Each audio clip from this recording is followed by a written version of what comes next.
What is up, bros? Welcome to the All Bros Podcast. I'm Caleb. And I'm Jonathan. And we are joined by special guest Crash from the Crash and Taz movie Cellar. I want to say hello, Crash. What is up, guys? How's it going? Return guest, king, reigning king. Yes. I did get dusted away by Thanos, DJ, but on the third day I rose again, and here I am, and I knew I had to come back. It's good to be home. Good to be home at the All Bros Podcast. How's it going, guys? What's going on, dude? I have been waiting fucking weeks to deliver that to DJ on here. I want you to know. That definitely delivered. I was not disappointed by that. Oh man, sign me up for the WWE because that's it. I'm ready. Yeah, dude, you hit us up like almost immediately after we recorded with Beth last week. Oh, absolutely. It's like Shang-Chi, mine.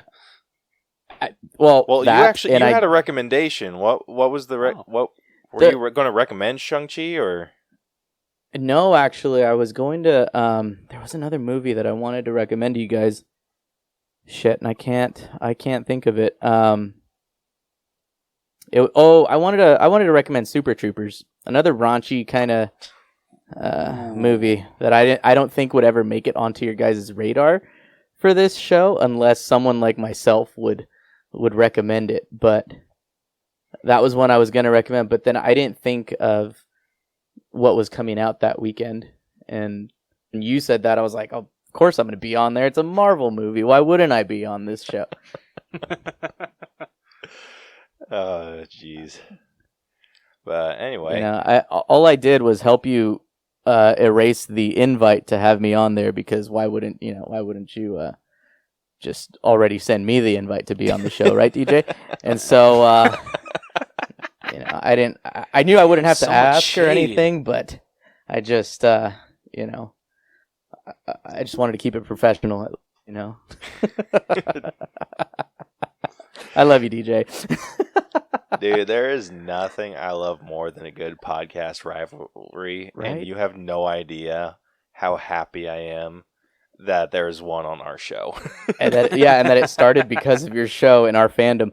What's hilarious is like as much shit as we like talk, or not. I guess it's not shit, but as much as we bicker and banter back and forth, like using you guys as our puppets, basically, or your show, guesting on your show as our puppet. It's funny that, like, because after you messaged me, I messaged him and I was just saying how, hey, we got to do a show together. It's fun, none of it's taken personal ever. I got tough skin, stuff like that. And just, I respect the guy. I like his show. Their show's a lot of fun to listen to. So, yeah, no. So, I mean, he's awesome. I love DJ. He's a good guy. And Beth, she sounds awesome too on their show. I like listening to their stuff. So I'm not gonna lie, I'm not a trivia guy, so their shit goes right over my head when they do the trivia stuff. But it's fun to listen to. Yeah. Well, their trivia is from the 90s, and we were all born in the 90s, so yeah. They threw out one. They were like 98, and I was like, oh, maybe, but no, I wasn't even close. Damn it. I was a child still. So, yeah. All right, well, getting to what we're going to talk about this week. Nothing in Funko Focus, unfortunately. But moving on, or going into 4K Spotlight. Black Widow's coming out on 4K, so we'll talk about that for a little bit. Then Through the Wall, Rose has some foreplay news. Spotlight. You know what I mean? Oh, good lord. It's like, and that's the last we've ever heard of Vic.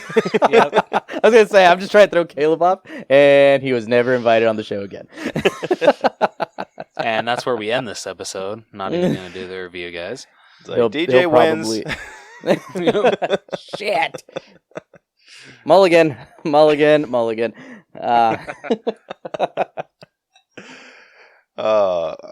Getting into Through the Wall, Rose has some Halloween Kills info that he's going to update us on. And then, just because we can, and Vic got a little bit jealous that we did it with DJ. We're going to discuss the newest episode of What If, because... Oh, you could be honest. I got a lot of bit jealous. What the hell? I'll scold you two proper once we get to that portion of the show. Don't you worry. Oh, shit. So yeah, we're recording the day that the newest episode came out. We'll give a proper spoiler alert once we get to it, but by the time this comes out, it'd been out for almost a week. Yeah. You know, the sad thing is I can't like say anything to people because I didn't watch the Doctor Strange one until today. I just watched that one and the zombie Bro. one. So I'm sorry. You are not living your best life. I know I'm not. Dude, you don't have to tell me twice. Yeah, so that's what we'll talk about in news, and then for this week's headliner, we will be breaking down Shang-Chi and the Legend of the Ten Rings. I'm glad that you said it right and not... Well, actually, I think you're the one that like always is just like, guys, it's Shang-Chi, not Shang-Chi. Then I always felt bad when I would say Shang-Chi. I'm like, damn it, no, it's Shang. Dude, I've, like, no joke, I it has been people, I'm so... not gonna lie. Yeah, it's been so hard correcting myself. Like, it's been a long journey. I'm just like, Shang-Chi. I don't really. I guess Can I I don't just necessarily call- correct people, but when I do hear people say Shang-Chi, I'm like, oh yeah, I like Shang-Chi. Like I just kind of slide it in there, you know, just. Can I start calling it Sean-Chi? No. Yeah, horrible joke. I tried. Hey, you know what? If my foreplay joke could make the cut, then I think that one's okay. Don't worry, John. I laughed at that one. That's still up in Thank the you. air. Oh, man. Anyway, well, without further ado, let's say we get into it. Let's do it. Let's do it.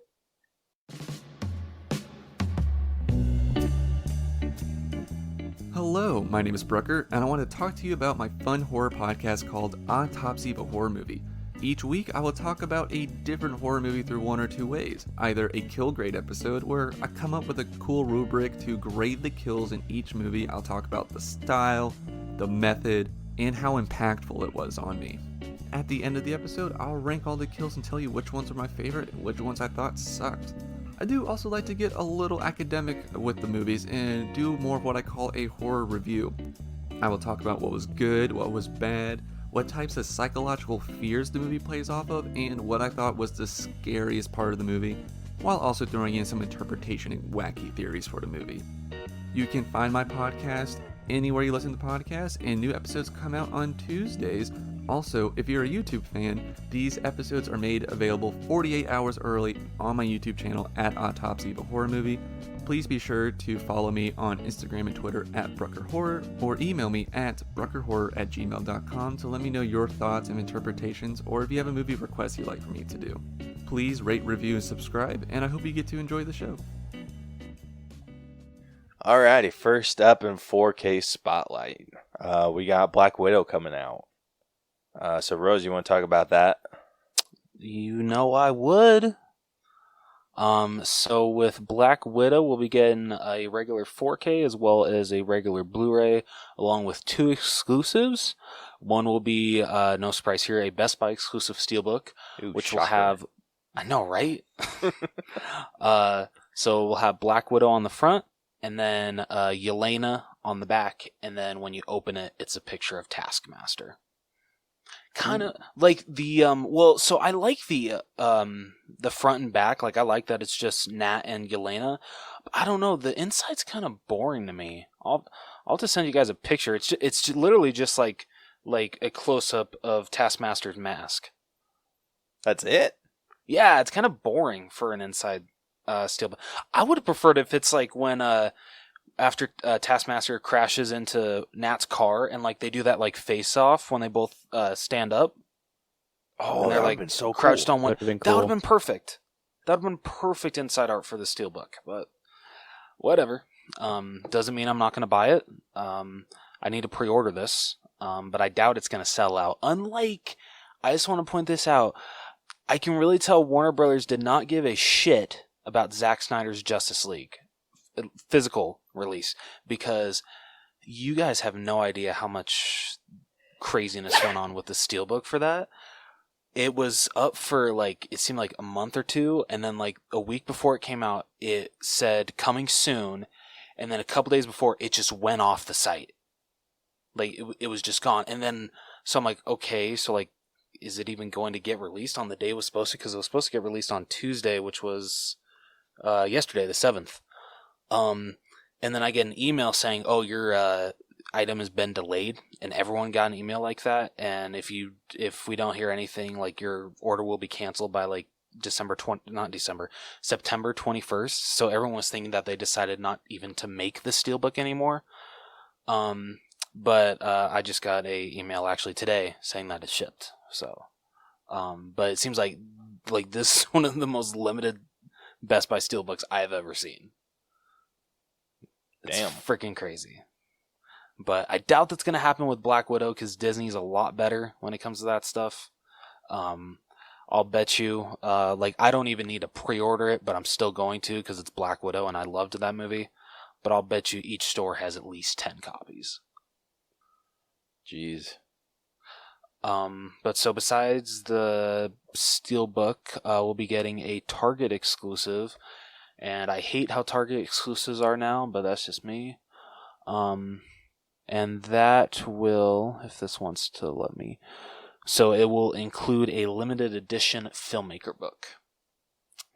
And I don't know if you guys ever saw Target exclusives back in the day, like a couple years ago, but like they actually opened like a digibook, like an actual book. It was freaking awesome. But nowadays, it's literally just the regular black 4K, and it's like a slipcover now. Whereas if you take off the slipcover, you open up a flap, and there is the filmmaker book inside like a little sleeve holder when you open the flap of the slipcover. It's stupid. I hate it. I get they're trying to save money, but it ruins what used to be an awesome exclusive with these Target digibooks.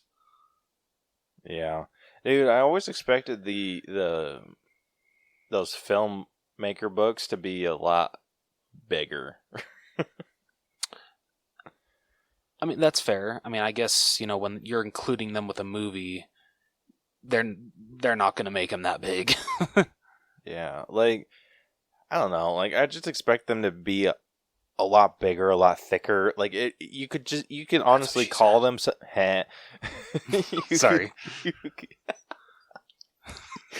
You're so stupid. Jeez. No, you could honestly call those like filmmaker flashcards. Dude, you straight up could. Yeah, like when you say filmmaker like book, I want to see concept art. I want to see behind the scenes pictures. I want to see like stories behind this. I want to see everything that went into this movie. I want to see that book as big as the Guinness Book of World Records books each year. That's what I want to see. Yeah, exactly. Like, it doesn't need to be freaking hardcover or anything, but it better be thick with 2 C's. Damn. Jesus. Oh yeah, my joke's definitely gonna make the cut. Oh yeah. After what Caleb just pulled, freaking better. It will, because I don't edit shit. It's true, he doesn't.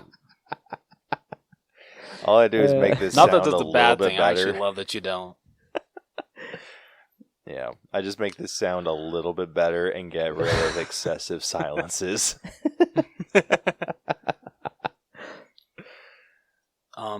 But there's also, 2 more, I'd say pretty big releases also. The Boss Baby Family Business is also coming to Blu-ray, and I think 4K. Yeah, 4K, but I don't think a lot of people didn't bother seeing the sequel. I really could give 2 shits about it. Yeah, First one sucked. But on a brighter note, I thought you liked the first one. Yeah, after like another watch. No. This one of DreamWorks worse. Like, wow. Damn. Yeah, I don't But know. I haven't seen the first one in like forever, so Don't Don't. Save yourself and don't watch it. Shit, man. But hey, on a brighter note, they're releasing Shawshank Redemption on 4K. So, and that's also getting a Best Buy exclusive steelbook. So, Nice. we'll end on a bright note with that. We go from good to shitty to great. Well, great, shitty, great. There we go. Damn. Well, all right. All right. Moving on to Through the Wall. We got some Halloween Kills info, and that just came out today, right?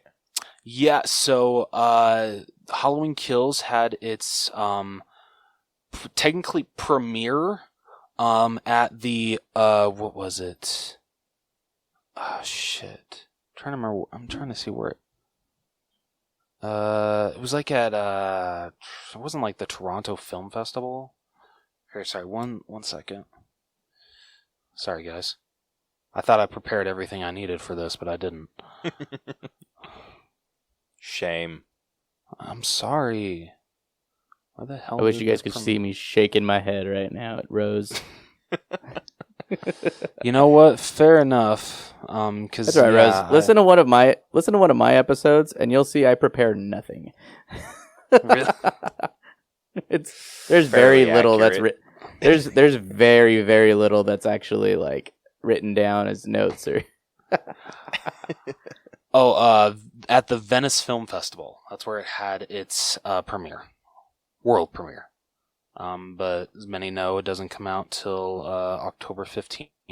But we have our first reviews, and so far, it's kind of like in the middle. People love it, and people hate it. That's the best place for a horror movie to be, though. That's true. So I just want to read a couple of the good and the bad. So let's see. So the good, the first one comes from The Wrap. And they said, for all the deep and troubling psychoanalysis of this film, it's also a textbook Halloween movie. Curtis remains the perfect final girl, showcasing a range of emotions in a single frame, tired, resilient, resourceful, and terrified. Okay.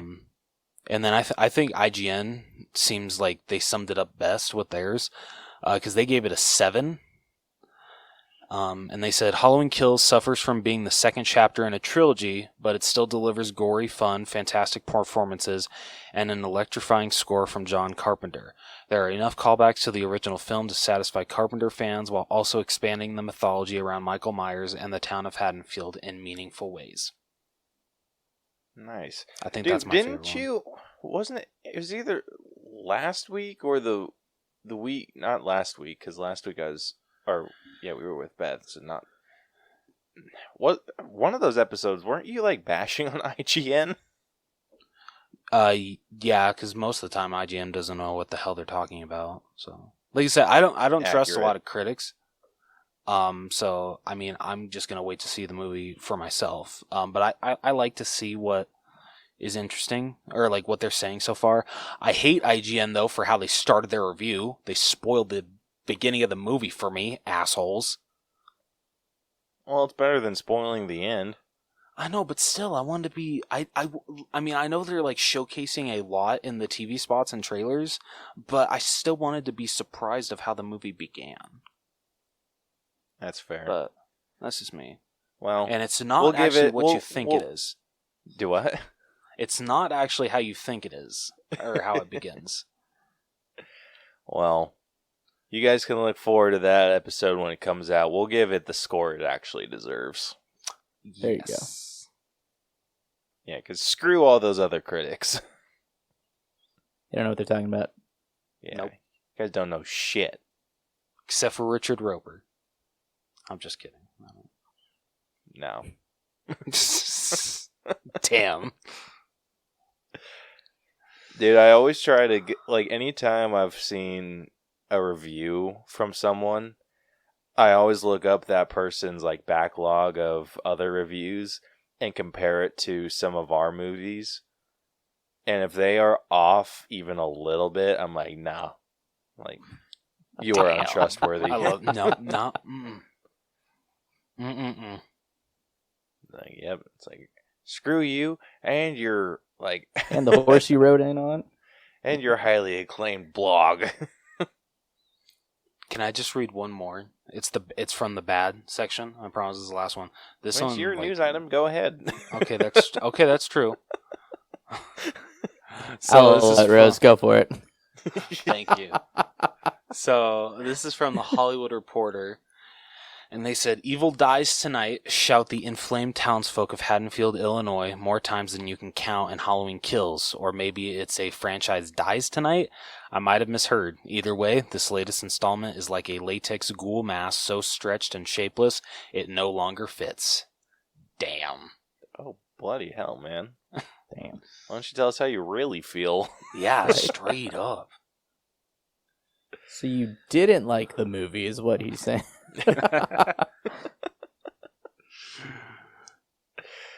Jeez. Dude, I feel like if we go in and actually do really enjoy this movie, our our whole breakdown is just going to be cussing out all the the bad reviews.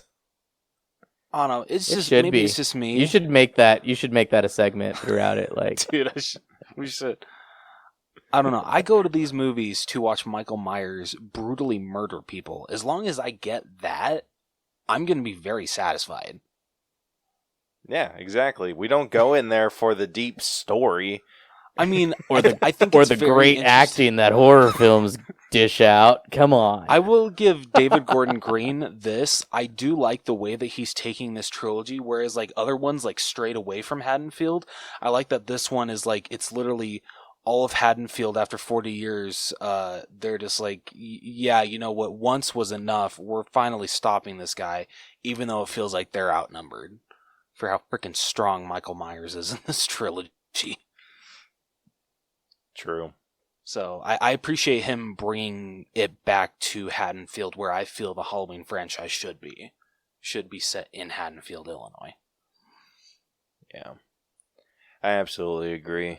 Like, you've given me such an appreciation for those Halloween movies.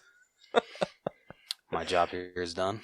Like, I think the only ones I haven't seen, like, I don't think I've seen the Rob Zombie ones. You can watch the first one. Don't watch the second. Really? Yeah, don't even bother. Shit. All right. Unless you want to see his mother ride in on a white horse. Wait, for real? Yeah, straight up. That is a plot. That is a huge plot point in the whole movie. Well, shit. Now you got me intrigued. Damn it. I was gonna say, I kind of want to watch this now. Dude, and Michael Myers talks. He What? says one word. Yeah, he says one word, but still it pisses me off. Michael Myers doesn't talk. Oh, that's aggravating. But now, great. Now I have to watch it. What does he say? I'm curious. Can I spoil it, Caleb? Go ahead. Okay. Towards the end, Loomis is like trying to talk him from to like turn himself over to the police, and he turns to Loomis and takes his knife and he shouts "Die!" and stabs it into his gut. That Or is the stomach, worst. whatever. I was Yeah, expecting stupid. so much more. I was so let down. Now you know how I feel. But Rob Zombie's first one though is actually not that bad, even though with the original, like, he's just a kid that snaps one day, whereas with Rob Zombie's, you know what? You can understand why he, killed his family. That's an odd sentence to make. I know. I thought that as it left my mouth. But I'm just There's saying, a lot that guy did wrong, but you can understand why he killed that guy. Yeah, that's like, you can understand why he slit his stepdad's throat. It makes sense now. Jeez. There's only one character in the beginning of that movie that doesn't deserve to die by Michael Myers, and the way that he goes out, I feel actually like freaking bad for him, because that is like one of the worst ways to die. So, but enough talk. You should watch the first one. You can watch the second one if you want to, but I'm just saying you're not going to have a good time. It's as bad as Halloween Resurrection. Just saying. Dude, maybe that'll be one of the first movies we we watch. Shit, I'm down.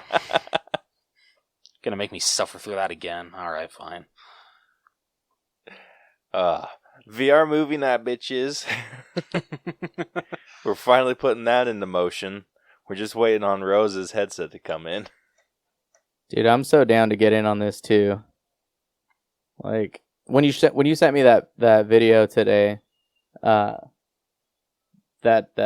actually really won me over. So, right. I'm gonna be doing some shopping for one of those too.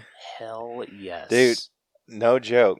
So for anyone that doesn't know, and I feel like I've been going on about this like every week for a while. We've been talking about doing a VR movie night. There's this this app called Big Screen, and with Big Screen you can invite I think up to three or four people to join in on like a movie night, and you can like put the movie night into like any sort of setting you want. So you can have it in like a grand theater hall, you can have it in in the classic cinema or whatever. They have like a freaking drive-in movie theater where you could like, it's super cool because you can like pick the car that you're sitting in. Oh, that's cool. That is super cool. It is super cool. You can do it in like the forest, like around like a campfire. So it's like they have like these log seats, and then like right in front of you is like a campfire, and then the movie. It's like it's a little distracting, but not like overly so. Like you can definitely see over the campfire. It's just to give you that aesthetic. Right. But they have shit for everything. One that I really like, they have like a space theater, or they call it the sci-fi theater. That one's pretty cool.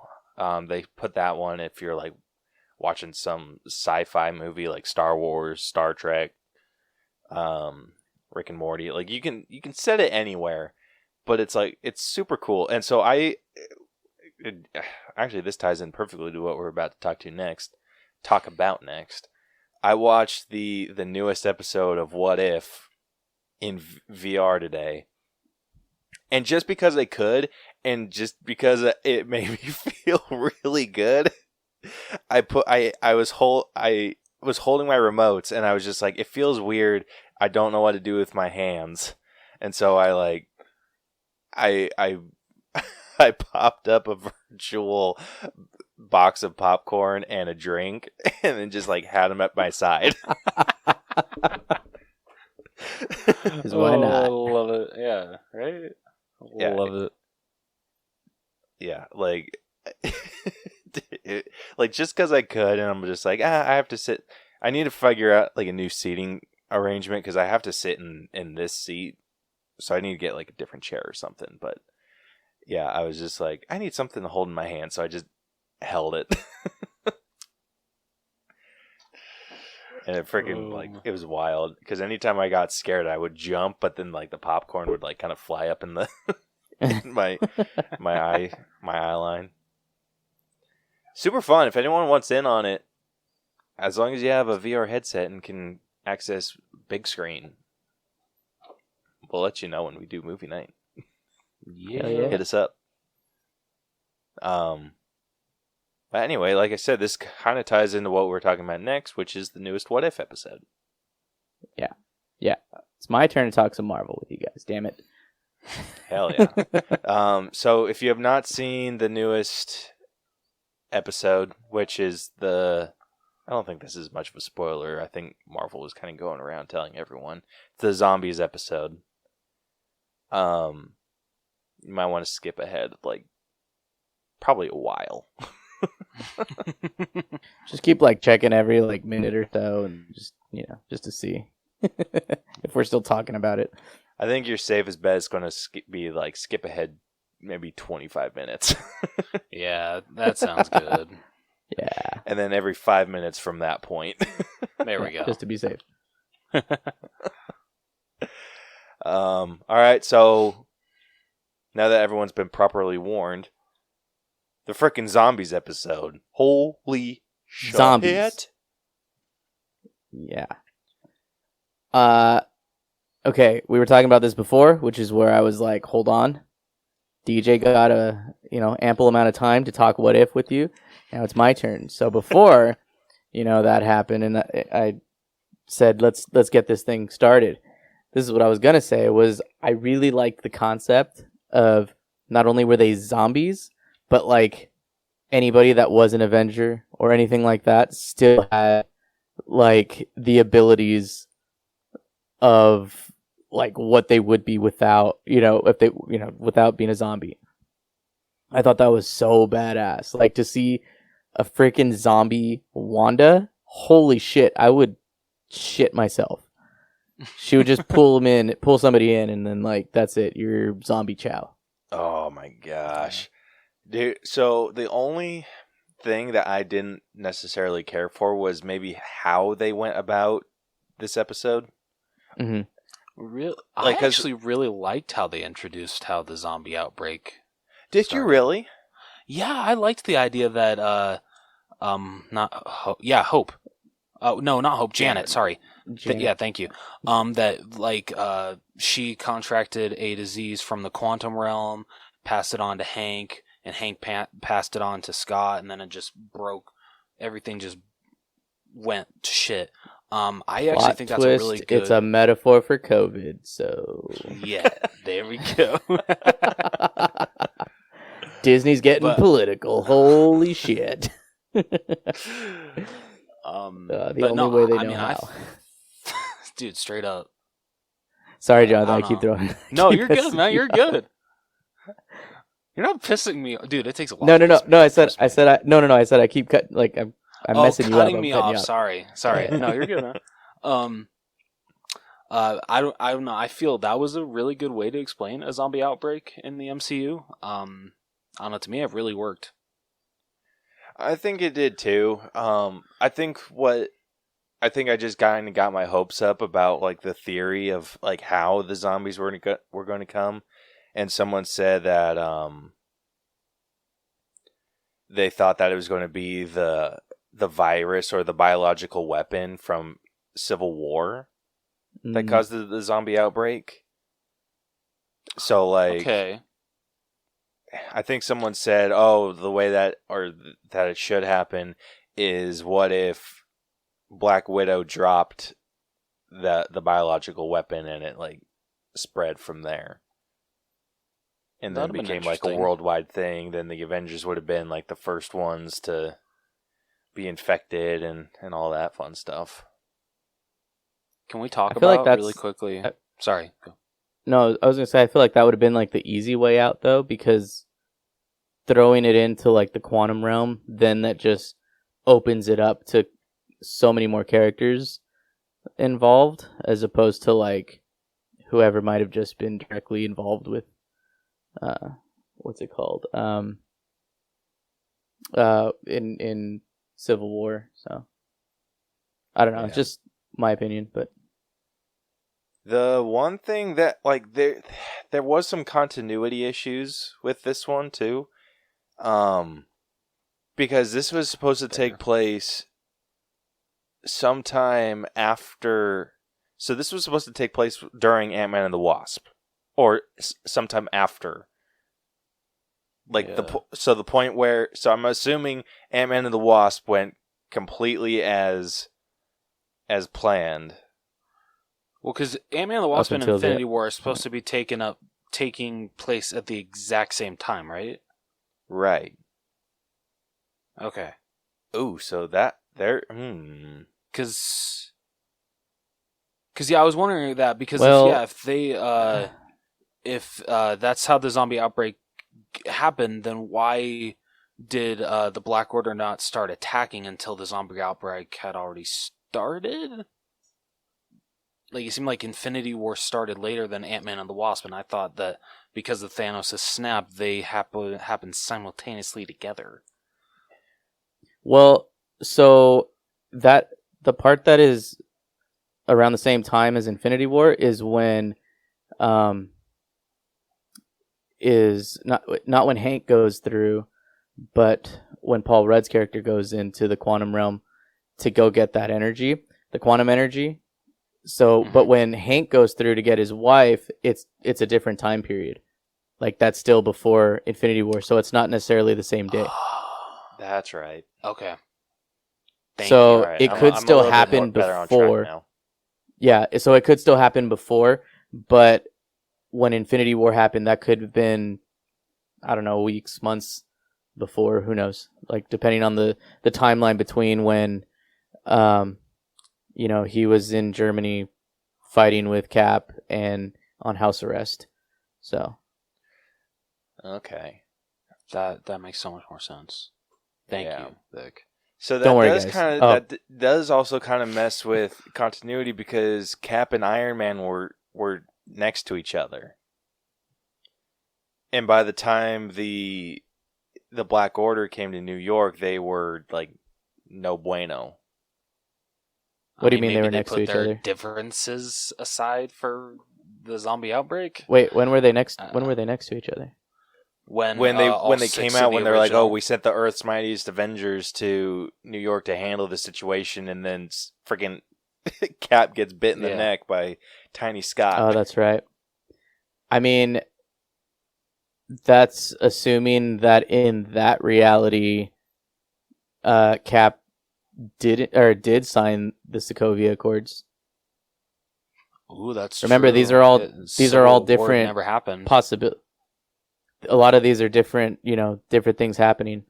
Gosh, I wish they would explain this shit. I agree because this just opens the door so many times. But I think that's what they do with that is that, like, as long as you get like the main parts that they're showing, like that's what they want us to focus on. Everything else, it's kind of like up in the air. Whatever Let your mind run wild, children. Yeah, exactly. Well, the way that I've always viewed these episodes is everything up to that point has happened like it was supposed to, or the way that we know it to. Yeah, that was the way that we knew it to happen. Yeah, that makes sense. I mean, I just took it as because I remember you mentioning like with Captain Carter. I remember you mentioning like how it was like really fast paced, a lot of things being left out. And as I was watching it, I think I see that being part of their plan with that is to leave it up to the viewer's discretion, like of what happens. I mean, we don't necessarily like in that episode, for example, we don't necessarily need to see, Captain Carter kicking everybody's ass to go save, Bucky and his his group, because in my head I'm thinking, well, we already saw it in Captain America. That probably is pretty much the same thing that happens. She gets there. That's all that we need to know. And then they get their hands on Tesseract. Stuff that like things that are just different, but all the other stuff, it's like there's no need to see it really. I don't know.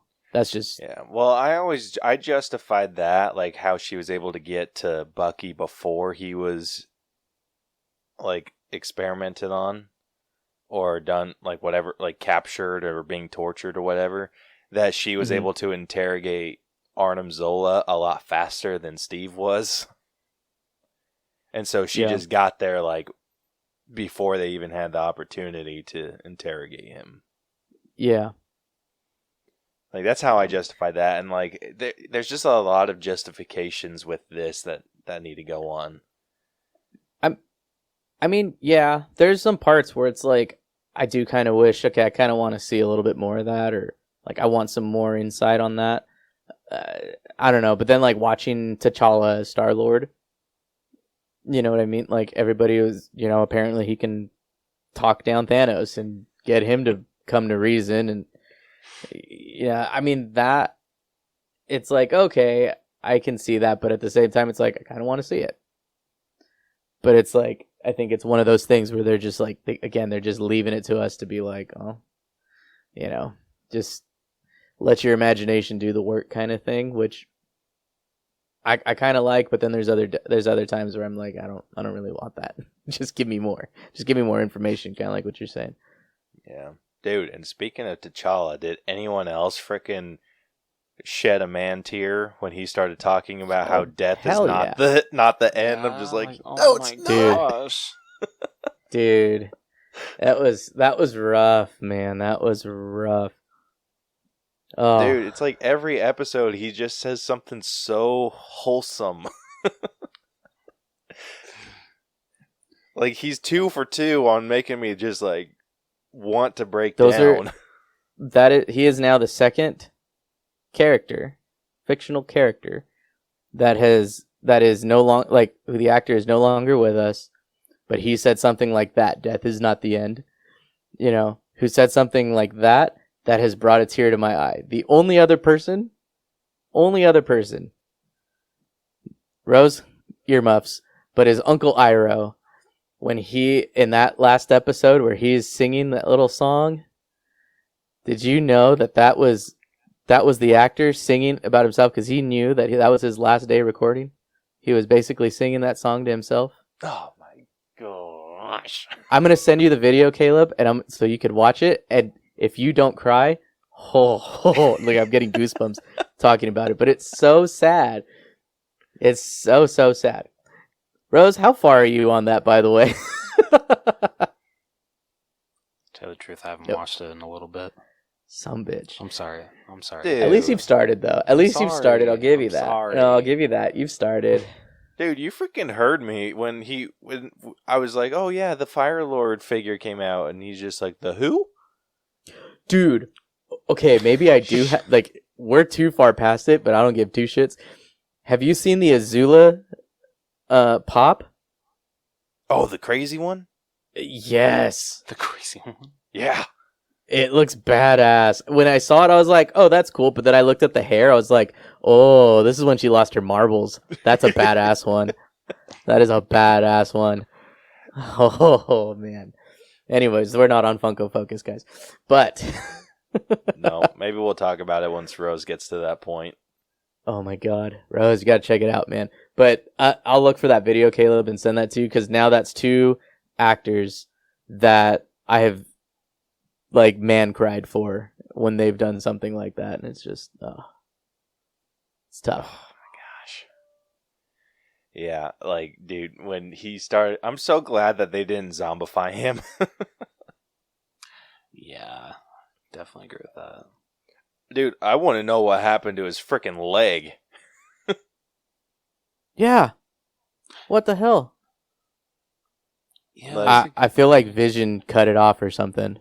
Ooh, probably. Dude, Vision was doing some sketchy shit. I mean, Yeah, dude. You'll do a lot for love. Do some crazy shit for love. Oh my gosh. Dude, there was so much, like, good stuff about that, like, and some wild shit too. Like, I was not expecting them to get as gory as they did when frickin', like, I love that we kind of got that fan service of Bucky getting the shield, but the way that he got the shield was ooh, it kind of the end of the line. Dude, I was like, when he said that, I was like, oh shit, full circle.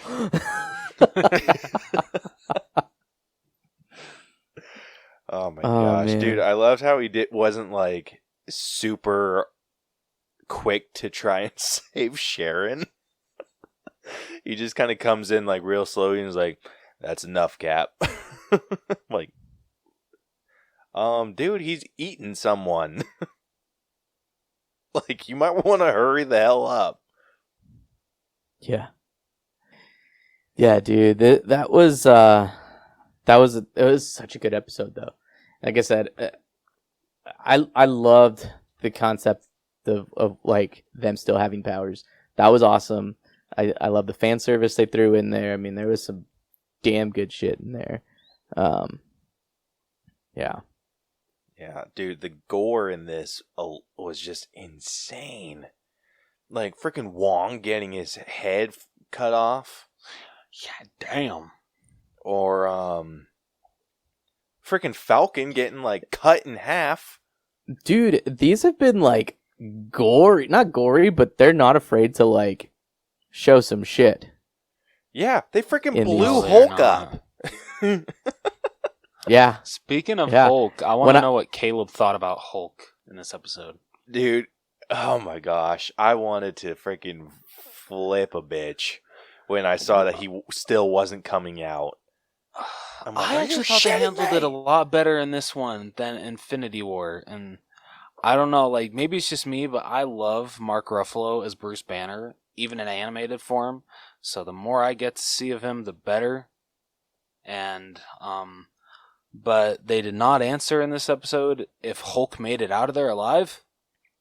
Yeah, they better freaking address that. They better freaking address that. Because, like, okay, if this was Smart Hulk versus Wanda, I'm like, yeah, Hulk's getting his ass whooped. If this is straight up Hulk versus Wanda, that's going to be an epic fight. Isn't it Hulk? Isn't it Hulk versus Wanda? It better. It didn't seem Smart Hulk. It I didn't know, seem but- Smart Hulk was there at all. I sure hope not. I am afraid that they're going to be like, oh, he's smart now, like in the next one. Because That's and just if what- they 'cause, do like, that, the way that he like freaking roared and just jumped into the crowd like the Hulk, it just wouldn't make sense if they like basically retconned it and said, "Oh no, that's Professor Hulk." yeah, that's kind of what is giving me some hope that they're not like completely trying to screw this. So I'm hoping that they kind of redeem Hulk a little bit, because they did a tad when they were having him fight Wanda, because that was just epic. Because I straight actually I don't know, because they've said that Wanda could beat Thanos in a 1-on-1. So I have a hard time thinking that Hulk's going to make it out of this unscathed. Fair. But I just want I want him to put up a bigger fight than Thanos was able to. Like, just redeem Hulk. Like, Hulk is the perfect person to just like go wreck someone. Just because of what we saw at the end of Shang-Chi. Oh, I just did that. That was bad. The end of Shang-Chi. I know, and here I am saying I try and correct people. Anyways, at the end of Shang-Chi, like what we see in there, and we've got She-Hulk coming up soon. In the next what, year or so? Less than a year. I'm kind of excited to see like how they're going to hopefully try and redeem that character, and maybe bring him back in a way that might be able to redeem him, instead of leaving it the way that it was. So Yeah, agreed. That's all I want. I just want them to frickin' retcon what they did to Hulk. they did him dirty. I'm sorry, I shouldn't laugh. Yeah, but I I feel hope to I'm the see. only I hope to person- see more. I hope that wasn't like the death of Hulk, because I think that would bum me out more than him being like. I want to see him come back. I want to see him like as a zombie. I just want to see Hulk back in this in some way, shape, or form. I mean, I feel we've seen all that we can of zombie Hawkeye, so I'm sure I won't see him again. I do want to point out one thing though with Hawkeye. He missed. Actually, two things. He did not. Hawkeye never misses. Okay, Shut up. you want to say He that meant to that. Sharon's head, because he straight up missed. And also, He meant to. he's also missed Black Widow in Avengers. Just just FYI, when they're fighting in the. to, though. Did he though? He was under what's his did. face's control. Yeah, but he still felt the emotion of how close him and Nat were. He I killed don't really know everyone how- else. I don't know. don't know I how still to back count that this as a up. miss. I still count it as a miss. Wait, when? No, When they're fighting, when Black Black Widow and Hawkeye are fighting, and they're in the carrier, and they're like underneath. That's right before she knocks him knocks him out of that whole trance. And they're coming at each other, when and he's he walking away. No, yeah, he's walking away. She stops him. They're fighting, but then he gets the arrows. He shoots it at her, and she moves out of the way. He missed. Yeah. I'm gonna send it. I'm gonna find that and send that to you too. God damn it! No, I know what scene It's a you're miss. talking about. Because he's walking down that walkway, and then he senses her behind him. Yeah. And then pulls an arrow, turns around, but she stops it, and then he releases it. So She stops one of them, but no, she stops one of them, and then I'm pretty sure he sends one flying at her. There's at least one that goes flying at her before she does stop there. He fires 2 arrows in that scene. It's the one where he turns around. I have it on my phone. I'm watching it right now. Don't worry. I'll let you guys know what the hell happens next. But I'm pretty well, that's certain. not okay. Listen, that one's not necessary. I don't want to count that one because she is moving, and she is a super assassin. So she's probably but crazy. okay. So he shot 2. P.S. He shot 2 arrows at her. The first one I won't count because it was right up against her, and she does block, move his hands out of the way.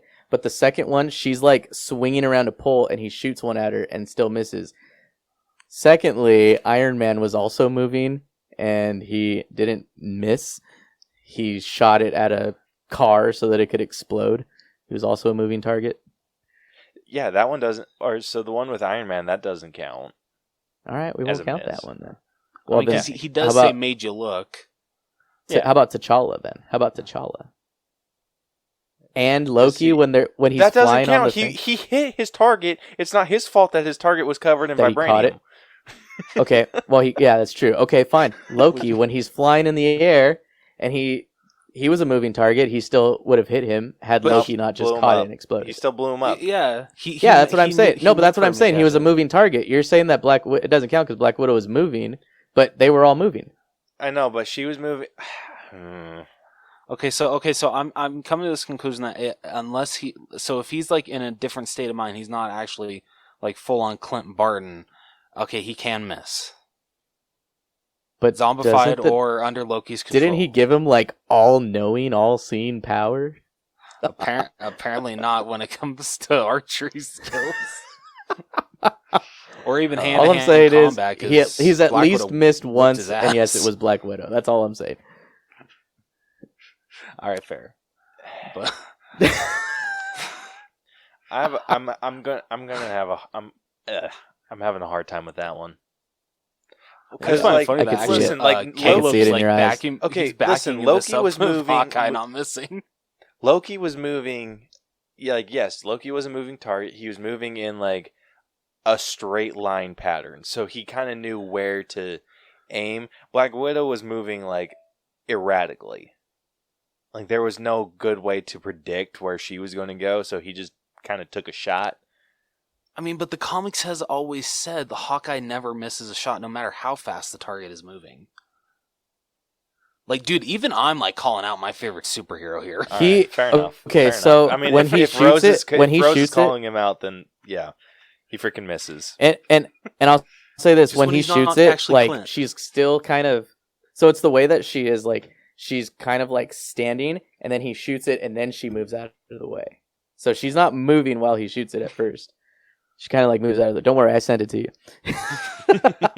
Okay, so I'm saying that Hawkeye misses when he's not actually Hawkeye, when he's not fully Clint Barton. Well, you can't necessarily say that because we have to assume that he missed Natasha in Black Widow. Because there were those holes in the wall, and she's like, oh, those are arrows. So we have to assume that he missed those. God damn it, Caleb. You asshole. I hate you. I would say this. I could see him I could understand that argument as a zombie, but I can't accept that argument at when he has an Infinity Stone kind of amping him up, keeping him going. Okay. I can understand the If zombie anything, part. Zachary should be better. Okay, I get what you're saying here. I'm like bashing If on not Hawkeye. better, What is wrong at with least me? on par. Yeah. Okay. Well, I think we can all agree that it was freaking stupid that he missed a non-moving target. That is true. Yeah. She and was can already I also pinned to the point out- freaking wall. I also want to point out freaking and I know this is stupid. This is shit I pick up on. He's using a compound bow. He hasn't used a compound bow since Thor. Ever since then, he switched to a recurve. Oh. I'm just saying. So there was. So I just wanted to point out that, and then also, so I was telling Vic and Caleb before we started recording. It's so weird to me when other superheroes refer to each other as their actual like superhero names. So when Sharon Carter says, "Oh, it's Hawkeye," I'm just like, "Whoa! I haven't heard someone call him that since the first Avengers." It's either Clint Barton or Agent Barton. So But that's all I wanted to say about Hawkeye. no, So, there we I go. feel you. Dude, so in this episode, did Tom Holland voice Spider-Man? I don't think he did. It sounded like At it the at big- first, but Yeah, I was gonna say at the beginning it sounded like it, but then after as it kept going, it didn't sound like it at all. Yeah, Yeah, I know let me Paul Bettany check. came back. I know Paul Rudd was there. John Evangeline Favreau. Lilly. She did the voice? Mm-hmm. Yeah, she No came back shit, to voice I didn't Hope. think she did. Yeah. Mm-hmm. Yeah, if you watch the credits for this episode, yeah, her name's there. Oh shit. Hmm. Okay. And then Let's see. Okoye, she came back. Chadwick Boseman, obviously. Was it just Tom Holland that didn't show up? I think, yeah, he's not listed on here. Yeah. Yeah, which honestly, that really surprises me because I thought he would come back to play his version of Spider-Man any chance he got, even if it's just a voiceover. Yeah, maybe there was like a contract stipulation because I highly doubt that he would turn that down, even if he was busy. No, that's... I feel I could see it being like something to do with the contracts, just because, again, I know that they were kind of strict about like, the films and stuff that he was coming out in, but that probably didn't have anything. They probably didn't have anything written out yet for any shows or anything like that. Like, I'm sure that was probably pushing it. Yeah. So we'll just blame Sony. Yeah, dude, I'm actually surprised that we got Spider-Man in these shows at all. Yeah. Yeah, I thought it was strictly just like MCU movies. I didn't know that he could actually be in the shows. I didn't either, so I'm So- super happy that we got to see him. And So I went to a apparently we wedding get to see on- him in the future. So I went to a wedding on Saturday, and I met this guy. I was sitting literally across from this guy who works for Sony, and we were talking about all that stuff, and I was like, I'm not gonna lie, I kind of hated Sony for a while. I go, but I don't blame them for not wanting to give up something as big as Spider-Man. Anyways, before he was about to tell me something, and before he could start, the ceremony started, and then he and his wife, after we've just stopped talking because everything was going on, and before he and his wife left, he goes, "Hey, we're gonna Irish exit, but I wanted to just tell you, this is all that I can tell you because of NDA, that there are two possible ways that he could come and stay in the MCU, and like for good, and it involves a multiverse, but not just Spider-Man, but like everything that Sony owns." That's all he could tell me. Has to do with the multiverse, and that there's two ways that they could make that happen, that Spider-Man and the other characters, included, would be able to stay in the MCU, going forward with any projects and stuff. But Interesting. because I'm sure they have them under, they have them agreeing to like not share any of that information too. That's all he could share with me. So, Damn, that's the worst. right. And then he left. I was like, I can't even like get you drunk to try and tell me more about this shit. That bastard. Oh shit. Oh my gosh. I can't. And what's Could you worse is like I imagine? can't even like.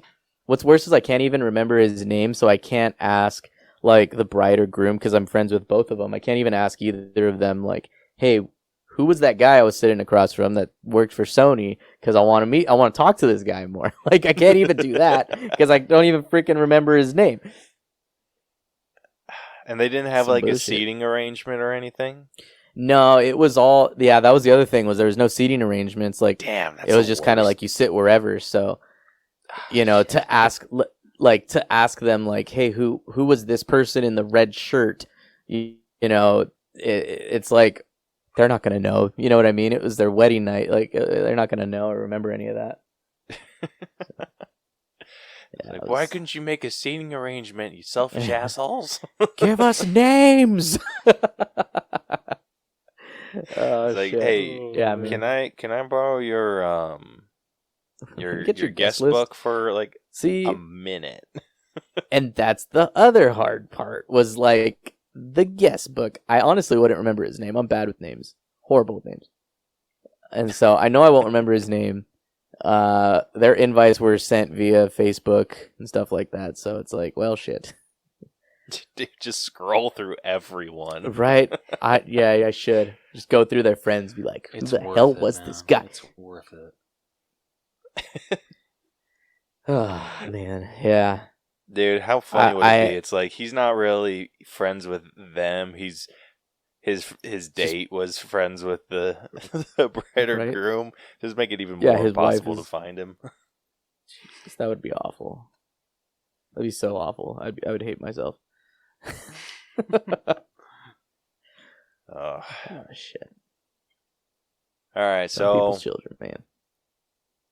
what are you guys thinking with this episode? Do you think that there's going to be a continuation, or you think they're going to make it a one-off like we assume all the others have been? I think I'm going to go super rogue here with this and say that they're going to be connecting a lot of things with that. I think that the next episode is going to continue off from that, just because of the way they left it off. Secondly, I think somewhere down the line, we might see the Watcher intervene. He got damn close in the in Strange. last episode. That was Yeah. some crazy shit. Oh my gosh, So dude, that was wild. He's just like, I won't. I know you've been watching. I'm like, Yeah. he's talking to So the Watcher. I have know a he's feeling there. like I feel like he is gonna end up intervening somehow, some way. And yeah, so I think it's gonna happen. I think those will connect. I think we're gonna see something that like all of a sudden like something in with these are gonna not necessarily connect to the MCU like in the films, but I think some of these episodes are gonna go hand in hand together. Yeah, I hope they do. I love these like interconnecting stories. And honestly, I didn't get enough of Captain Carter, so I'd love to see them bring her back in some way. Yeah. Like I know that there's like this big old rumor that she's going to be in Multiverse of Madness, which I think would be super cool. But yeah, I just want, gosh, like that's something I love and I hate about these shows. I love that we're getting these shows, but I hate that nothing's probably going to come of them.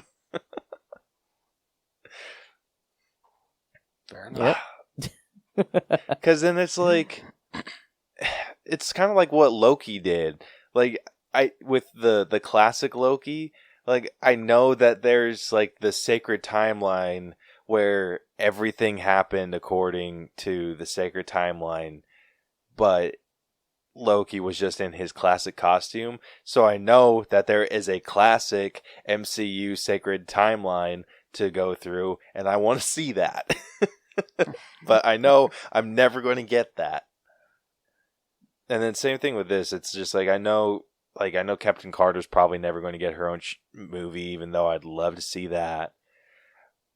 And You know what? honestly, with how gruesome this is, I think Marvel could do a really bitchin' zombie series. Like, maybe just do, like, 3 or 4 movies, just Marvel zombies. Like, that would be so cool. But I know we're probably not going to get that either. I mean, I'd hate to say it, but I feel like doing something like this. Well, I mean, everything is you know, a money drive, really. So I think, you know, them doing this, it's more merchandise for them to put out on the shelves, you know, for one. Two, I think, again, just because the multiverse is now introduced in the MCU, opens up a whole lot of doors for them to go ahead and, like, just throw one of these characters in there and not need any backstory as to why, other than it's the multiverse, you know? Yeah. Because I know America Chavez is supposed to make an appearance in Multiverse of Madness. If they stay true to her character, I mean, she can rip through realities or kick through realities.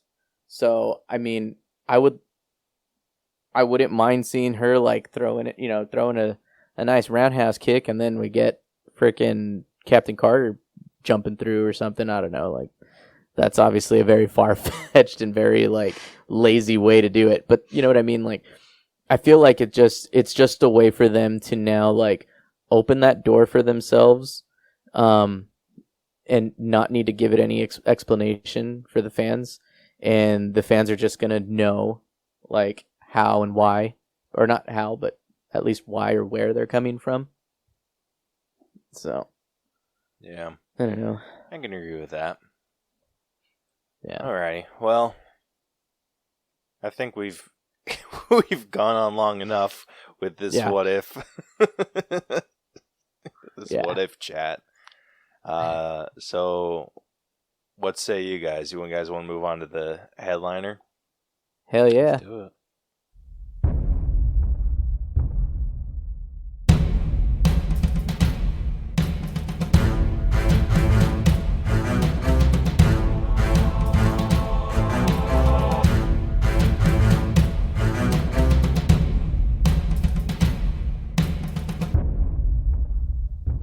Alrighty, for this week's headliner, we will be breaking down Shang-Chi and the Legend of the Ten Rings.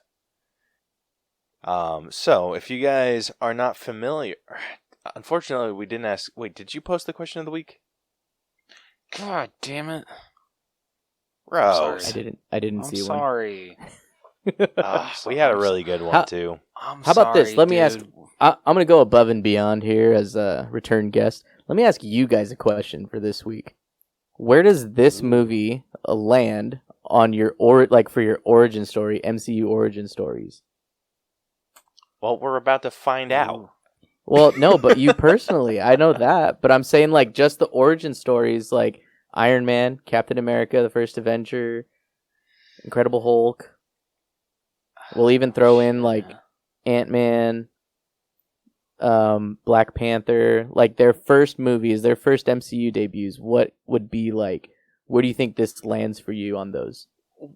Well, if we're talking about, like, MCU debuts, does Black Panther really count, considering he debuted in Civil War? That's his first solo film, I guess, or his first full length film. Okay, so if it's their full, so then Black Widow does count in that. Yeah, let's say Black Widow counts in that. Sure, I'd count it. Yeah, now you're getting into the real questions, the real meat and potatoes. Go. Shit. Yeah, because you got Black Widow, Doctor Strange. Like, I want to hear, like, for their first full length films, like, how does this one land for you guys? That's an unfair question. No, it's not an unfair question. I think it's a really good question. I don't know. Trying to, because I try, anytime I do shit like this, I try to set my personal biases aside. So pulling my biases in, I am very partial to Captain America's origin story. Yeah. So I would put his story, Black Panther, and then Shang-Chi like super close together. So would you say it's like top 3 then? This is like top 3 for you. I think it's top 3. Okay. That's like I'd accept that answer. Like I'm not. You don't need to give me like an exact. Like in ways of surprise, I put that like in ways of surprise, like like this came out of nowhere and it was great. Mm-hmm. I'd put this on the same level as like the introduction to like Guardians. Like we had no idea who they were. Same thing with Shang-Chi, and by the end of it, I freaking loved them. I love the Guardians, and I freaking love Shang-Chi. Like I like that. So good. Yeah, that's really good. What about you, Rose? I mean, it definitely cracks my top 5. Like I'd probably say number 1 for me is probably still Iron Man, just because that is just such a classic origin story, and I'm sure that's what everyone's number 1 is. But I still love that movie so much. What would I rank number 2? Shit, dude, I don't even know. That's freaking hard. Dude, you know, I don't know. Like Shang-Chi might be number 2. And then I know like I'm probably gonna get shit for this. Like Black Widow is up there for me. It's like in number 3, or like it's between Shang-Chi and Black Widow for 2 and 3. Just because I love too Black much Widow. shit for that. Yeah, like, no, I don't. It's hard to disagree with you. It's not like you're. It's not like you're saying the Black Incredible Widow. Hulk is up there for you. Yeah, for 2 or 3. Dude, if you said Incredible Hulk was like top 3, like I'd have to punch you because Fair enough. I'm the biggest Hulk fan on the planet, and I disagree. And it's not with even you. on his. And then like probably like number 4 Black Panther, and well no actually no number 4 I probably give to Captain America the First Avenger, and then probably Black Panther.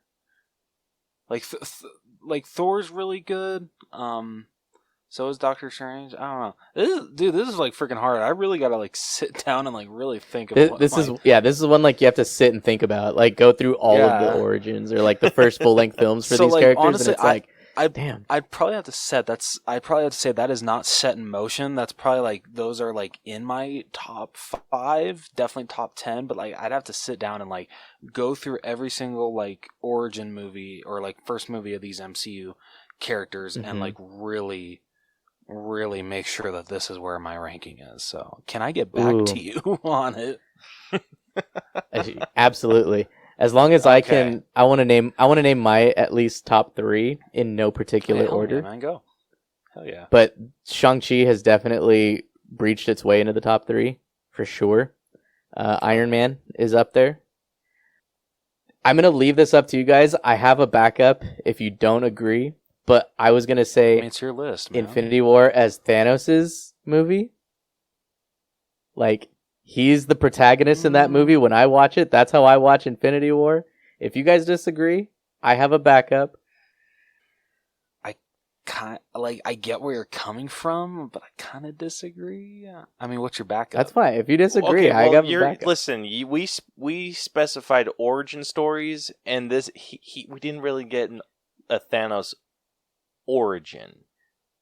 But you learn more about the character and who he is and why he's on his little journey, he thinks that he's in the right. I think if anything, the Eternals has the potential to be that little like mini origin for Thanos. That's fair. If it goes any deeper other than just mentioning him using the stones. Yeah. But like that's like comic origins, he's an Eternal. Yeah, he's an Eternal with what do they call it? Deviant syndrome? Yeah, with the deviant. Yeah. Yeah, no. I fully understand that, but that's a movie we haven't seen yet. So, if you guys disagree, like I said, I've got a backup. It's cool. I just like that movie because I like watching it from the perspective that Thanos is like the protagonist in that film. That's how I watch Infinity War 2, but calling it an origin is a bit of a stretch. Like that's not necessarily. That's why I said like earlier, not an origin, but like someone's full length film. Debut then? Ooh. Because you learn who he is, you learn why he's on his little mission to get rid of the whole or half the universe. Okay, if we're changing it to debut, then yes, I will. Yeah, no, I can definitely. So I did change it to debut because Jonathan was asking like that's why Jonathan when he was asking about that I was like, yeah, we'll make it the debut. Look at that. It's your question, and we're being like super picky assholes about it. Yeah, sorry, man. Screw you guys. You know what? It's Infinity War anyways, top 3. I don't care what you say. You know what? Fair enough. Yeah. Dude, I'm using my 3rd All-Bro card here, and I'm going to say it counts. Yeah. Dude, so our question, though, like what our question of the week was supposed to be was, what is an MCU one-on-one fight you want to see? Kind of like what they did with Abomination versus Wong. Yeah. Oh, I've got one that I've been saving for years. Let's hear it. I want to actually see Hawkeye and Black Widow fight, but like as if they weren't friends, they're not holding their punches. I want to see who comes out on top. I think Black Widow. My money's on Black Widow. My money's on Black Widow. Oh, screw you guys. I probably have to agree, but still, screw you guys. Hey man, you back up your homie, man. You do it. You do you. I'm just saying. I think safe money is on Black Widow. All right, fair. Dang. For a one-on-one, that's a tough one. I think I would get super fun with this one. Oh yeah.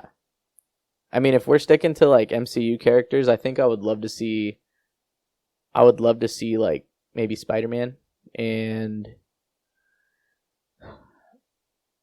I think like maybe Spider-Man and Iron Man go at it. That would be kind of cool.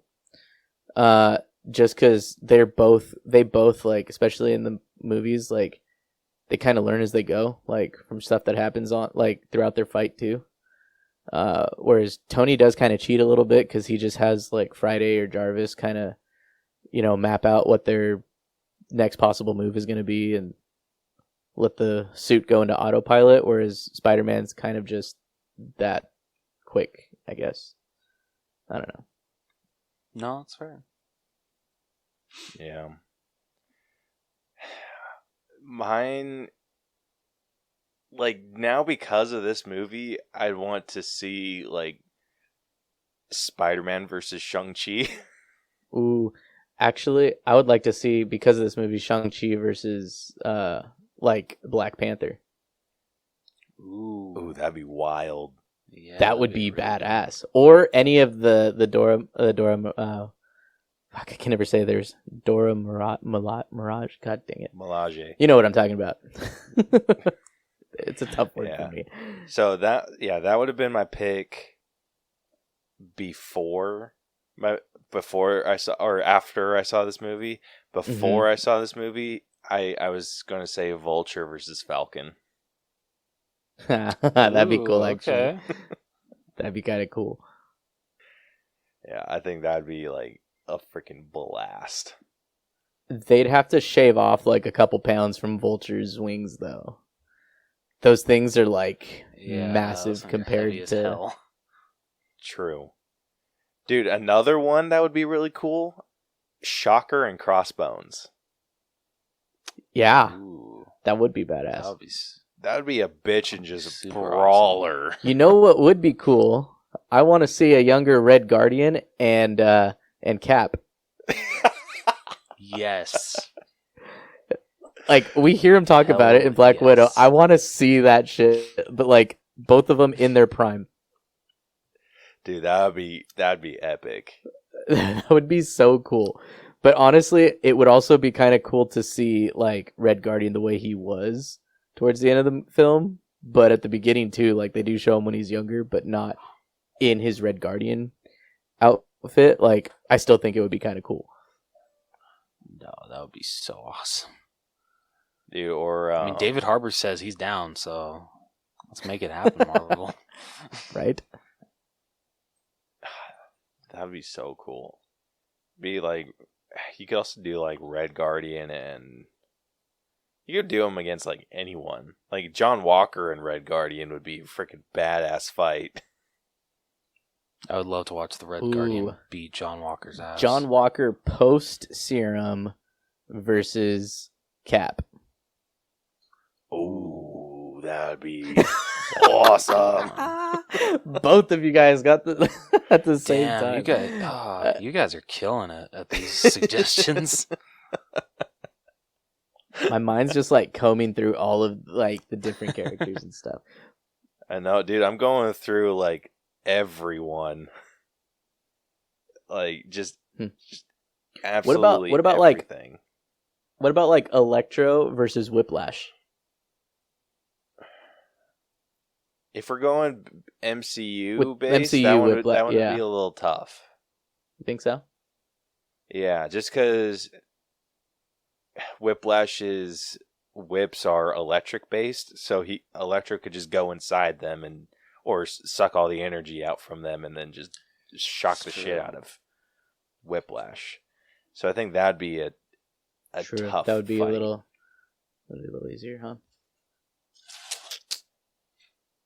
I think Damn. Whiplash's ability, like versus Shang-Chi, would be really cool. That would be. I think since they're like similar, but one couldn't like cancel the other out. But like Shang-Chi with the 10 rings, you mean? Yeah.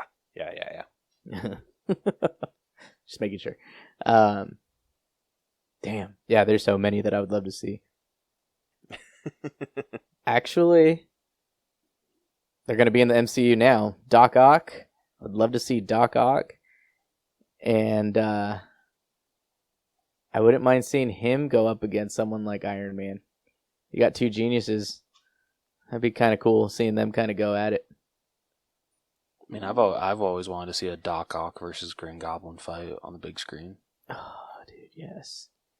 Dude, like my instant reaction is to say like Hulk versus Thor just to see who would actually win. Right? But totally Thor. I'm kidding. I don't. Yeah, like I don't want Thor going like dealing with emotional problems. Yeah, like that's what I don't want Thor dealing with emotional problems, because then he's just like super OP. Yeah. Like I just want like mano a mano, like Hulk versus Thor, because I feel like that fight would be badass, and I think we got like a hint of it in Thor Ragnarok. What about like in Avengers? In Avengers? Yeah. When they're fighting the helicarrier. In the helicarrier. I would have liked to have seen it go a lot longer, that fight. Yeah, I think that one like just showed that it would be a lot more even matched. Mm-hmm. But that's just a fight that would go on forever. Yeah. Oh yeah, absolutely. True. Trying to think of some other ones. Honestly, like that John Walker and Cap one is just like that one's stuck in my head. I'm like, that one just.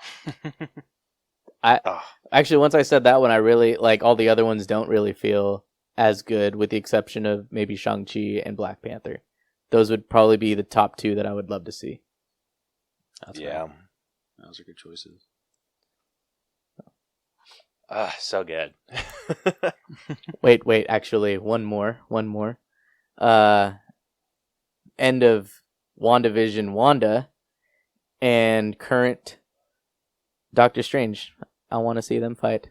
We might get to hopefully in Multiverse of Madness, but two sorcerers, hell yeah. That would be amazing. That would be interesting, because it was said that the Scarlet Witch is more powerful than the Sorcerer Supreme. Yeah. Yep. Ooh. I'm Dude, hoping that we get oh to my see gosh. a little bit of that in Multiverse of Madness, but Not even, like, just to take that Doctor Strange up, like, one notch, that what if Doctor Strange. that would probably be the one that could beat her, or at least stay toe-to-toe with her, if she is as strong as they say she is. Yeah. In the MCU. Oh my gosh. Here's another segment that could go on forever. That's the bonus episode. Oh man. And interestingly enough is I think too, like, Wanda's probably the only one besides that Doctor Strange that could at least maybe after WandaVision see the Watcher. So I think it wouldn't be like, at least I wouldn't be surprised. I don't think it would happen, but I wouldn't be surprised if like maybe that's a voice in the back of her head or something, like trying to get her back on the right track, and then we find him intervening in some little way that he's not supposed to. I don't know. Again, doubt that would ever happen. I wouldn't be surprised, and honestly, that would be my fan service. But I do think she's probably the only one besides him in that instance that would be able to see the Watcher. I agree. I definitely agree. Oh, gosh, so many team ups, and I'm going to be messaging you guys forever, just being like, do it, please, this, please do. Like, this person versus this I'm going to write person. some up. That should be like you guys were talking about it. That should be like one of your episodes. You guys said you stopped doing the what's it called? The showdowns. You should do something like that. But all you got to do is like share a document, like a Google Doc or something, with some kind of what's it called? Like a tournament layout, and then you have like it all put in random. And all these different mashups of these like different characters going at it. I think that would be badass. Even if some characters go at it like more than once. Actually, no, you don't want that because then you have them at the same time. Have you done that before? No, well, not necessarily like that. Like, we didn't do one where it was like completely random. We did have an episode where we were talking about the fights. Oh, okay. So, like, we went through each movie, and every, like, one-on-one fight, we compared all of those and put them up against each other. And I forget who ended up winning that one. Well, now it's time to go what if on this shit, man, and be like, what if these two went, and then you make it the All Bros version. There we go. Bam. Oh, shit. Oh, that could go on forever. Dude, Yeah, that straight could. up. And I want in on that as the guest for those episodes. By the way, I'm just trying to bookmark my spots here before DJ jumps in. Fair enough, man. Fair enough. All right. Well, before we get sidetracked again, let's get into one more. No, I'm kidding. Go ahead. Oh my gosh, dude. Go ahead. Let's get into the breakdown. So, if you guys are new to our breakdown system, we have split movies into 8 different categories that we individually score to come to a final All Bros and Crash and Taz movie Cellar letter grade. And the 8 categories that we score are story, writing, acting, character development, effects, music, costumes, and then we give it our own personal grade at the very end. Then all of that magic gets added up, averaged out, and gives us a letter grade that we compare to other movies. So, if you have not seen Shang-Chi and the Legend of the Ten Rings, we highly, highly, highly recommend that you go watch it, because Rose is about to spoil the entire thing by reading us off the synopsis before we get into the story breakdown. So, without further ado, Rose? The only thing I'm just going to point out, the only thing I won't be spoiling is how to properly say some of these names. So Fair. yeah. So Yeah. reading with Rose, everybody. Here we go. All right. Thousands of years. Did I say thousands? Starting off strong. Yep. Mulligan. Thousands. Thousands of years ago, Zhu Wenwu finds the 10 rings, mystical weapons that grant their user immortality and great power. Wenwu amasses an army called the Ten Rings, conquering many kingdoms and toppling governments throughout history. In 1996, Wenwu begins searching for Talo, a village said to harbor mythical beasts, to expand his power. He travels through a magical forest to the village entrance, but is stopped from entering by village guardian Ying Li. The two fall in love, but the villagers reject Wenwu, so Li leaves with him. They have 2 children, Shang-Chi and But does anyone know how to say his sister's name? Zaling? Nope. No idea. Caleb, are you Googling Hold on. that? I'm Googling it right now. Thank you very much. Jialing? Okay, Zaling? Okay. So they have 2 children, Shang-Chi and... you said Zaling? Jialing? Xialing? Okay. I'm probably going to butcher it again, but just heads up, guys. Wenwu abandons the rings and his organization to be with his family. When Shang-Chi is 7, Li is murdered by Wenwu's enemies, the Iron Gang. Wenwu once again takes up the rings to massacre the Iron Gang, resumes leadership of his organization, and has Shang-Chi undergo brutal training in martial arts. When Shang-Chi is 14, Wenwu sends him to assassinate the Iron Gang's leader. After fulfilling his mission, a traumatized Shang-Chi escapes to San Francisco, adopting the name Sean. In the present day, Shang-Chi works as a valet with his best friend Katie. They are attacked on a Mooney? I don't know how the hell to say this. Mooney bus by men from the Ten Rings, including Razor Fist, who steals a pendant that Li had given to Shang-Chi. Wenwu anonymously provides Shang-Chi with the location of Xialing. Fearing that the Ten Rings will go after Xialing's pendant, Shang-Chi decides to meet her. He reveals his past to Katie, who insists on helping him. They find Xialing at an underground fight club in Macau, which she founded after escaping Wenwu. The Ten Rings attack the fight club, with Wenwu unexpectedly arriving to capture Shang-Chi, Katie, Xialing, and her pendant.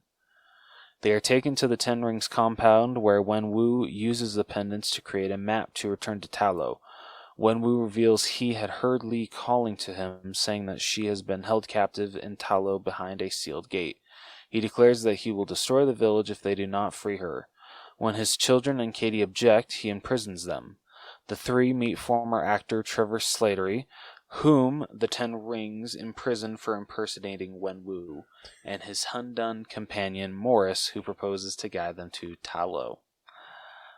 The group breaks out of the compound and drives to Talo, which has various Chinese mythological creatures. They warn the village of the Ten Rings and meet Jingnan, Li's sister. She reveals to the group the history of Talo. Thousands of years ago, it was attacked by the soul-consuming Dweller in Darkness and its minions. However, the village was saved by a dragon called the Great Protector, who helped seal off the Dark Gate to the Dweller's world. According to Nan, the Dweller in Darkness has been influencing Wenwu into believing Li is still alive, so that he will open the gate. Shang-Chi, Xialing, and Katie join the villagers in training and preparing for Wenwu's arrival, using outfits and weapons crafted from dragon scales. Wenwu and the Ten Rings arrive. A battle ensues. Wenwu and Shang-Chi fight, which ends with Wenwu casting Shang-Chi into the nearby lake. Wenwu begins breaking the gate with the rings, which, unbeknownst to him, causes many of the Dweller's minions to escape and attack the humans. The villagers and the Ten Rings join forces to fight the minions. Shang-Chi is revived by the Great Protector, which leaves the lake to battle the minions. Wenwu and Shang-Chi fight once more. Shang-Chi gains the upper hand, but chooses to spare Wenwu instead of landing a decisive blow. The Dweller in Darkness escapes the weakened gate and attacks Shang-Chi. Wenwu saves Shang-Chi, bequeathing him the rings before being killed by the Dweller in Darkness. Shang-Chi, the Great Protector, Xialing, and Katie battle the Dweller in Darkness, which is ultimately killed. Shang-Chi and Katie return to San Francisco, where they are summoned by the sorcerer Wong to accompany him to the Sanctum Sanctorum. In a mid-credit scene, the trio speak with Bruce Banner and Carol Danvers and discover that the Ten Rings are emitting a mysterious signal. In a post-credit scene, Xialing becomes the new leader of the Ten Rings. Hell yes. Alrighty. I feel bad for how much I butchered some of those names. I'm so sorry. They're you not did your easy best. names. I was gonna say, yeah, you did your best. Okay. But Plus, it's not like you did it. It's not like you did anything disrespectful. You tried to pronounce them to the best of your abilities. So, Well, okay, true. Thank you. yeah. All right. Starting off with our story category. We ended up collectively giving this a 91.6. No? all right. Yeah, it was pretty high. Rose was actually was the highest out of all three of us, which Really? Wow. cannot blame you at all. This story was freaking amazing. Yeah. One thing, I was actually talking to one of my coworkers today about this, and one thing I appreciated, so kind of like how we get in Spider-Man, they don't give us the whole, like, got bit by a spider thing.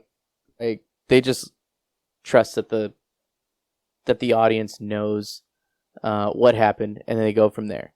What I liked about this is that I think knowing that a lot of the fans, at least the ones that aren't, big into the comics, they weren't going to necessarily know who the character was. But I like that Shang-Chi in there, like the protagonist at least knows, like, he knows who the villain is. He knows who the bad guy is in this film. Just doesn't know the why exactly. But, like, love that right when when they're on the bus and then he gets attacked and then he meets up with his sister and he's like, the rings attacked me. Like, he already knows who they are. He knows that their dad sent them. Like, I appreciated that they, like, already know that, and then the rest is just like, we're trying to learn on our own, like, from there, like, as to the why, like, why is he coming after them, kind of thing. So I really appreciated that, and I think in terms of, like, the story and the writing, I really, really liked that, and that's a huge reason why I think that my story was the grade that I gave it this one. Yeah, I absolutely agree. I think the way that they bounce back and forth between present and past worked out really well, and they only gave us the information that we needed to move forward.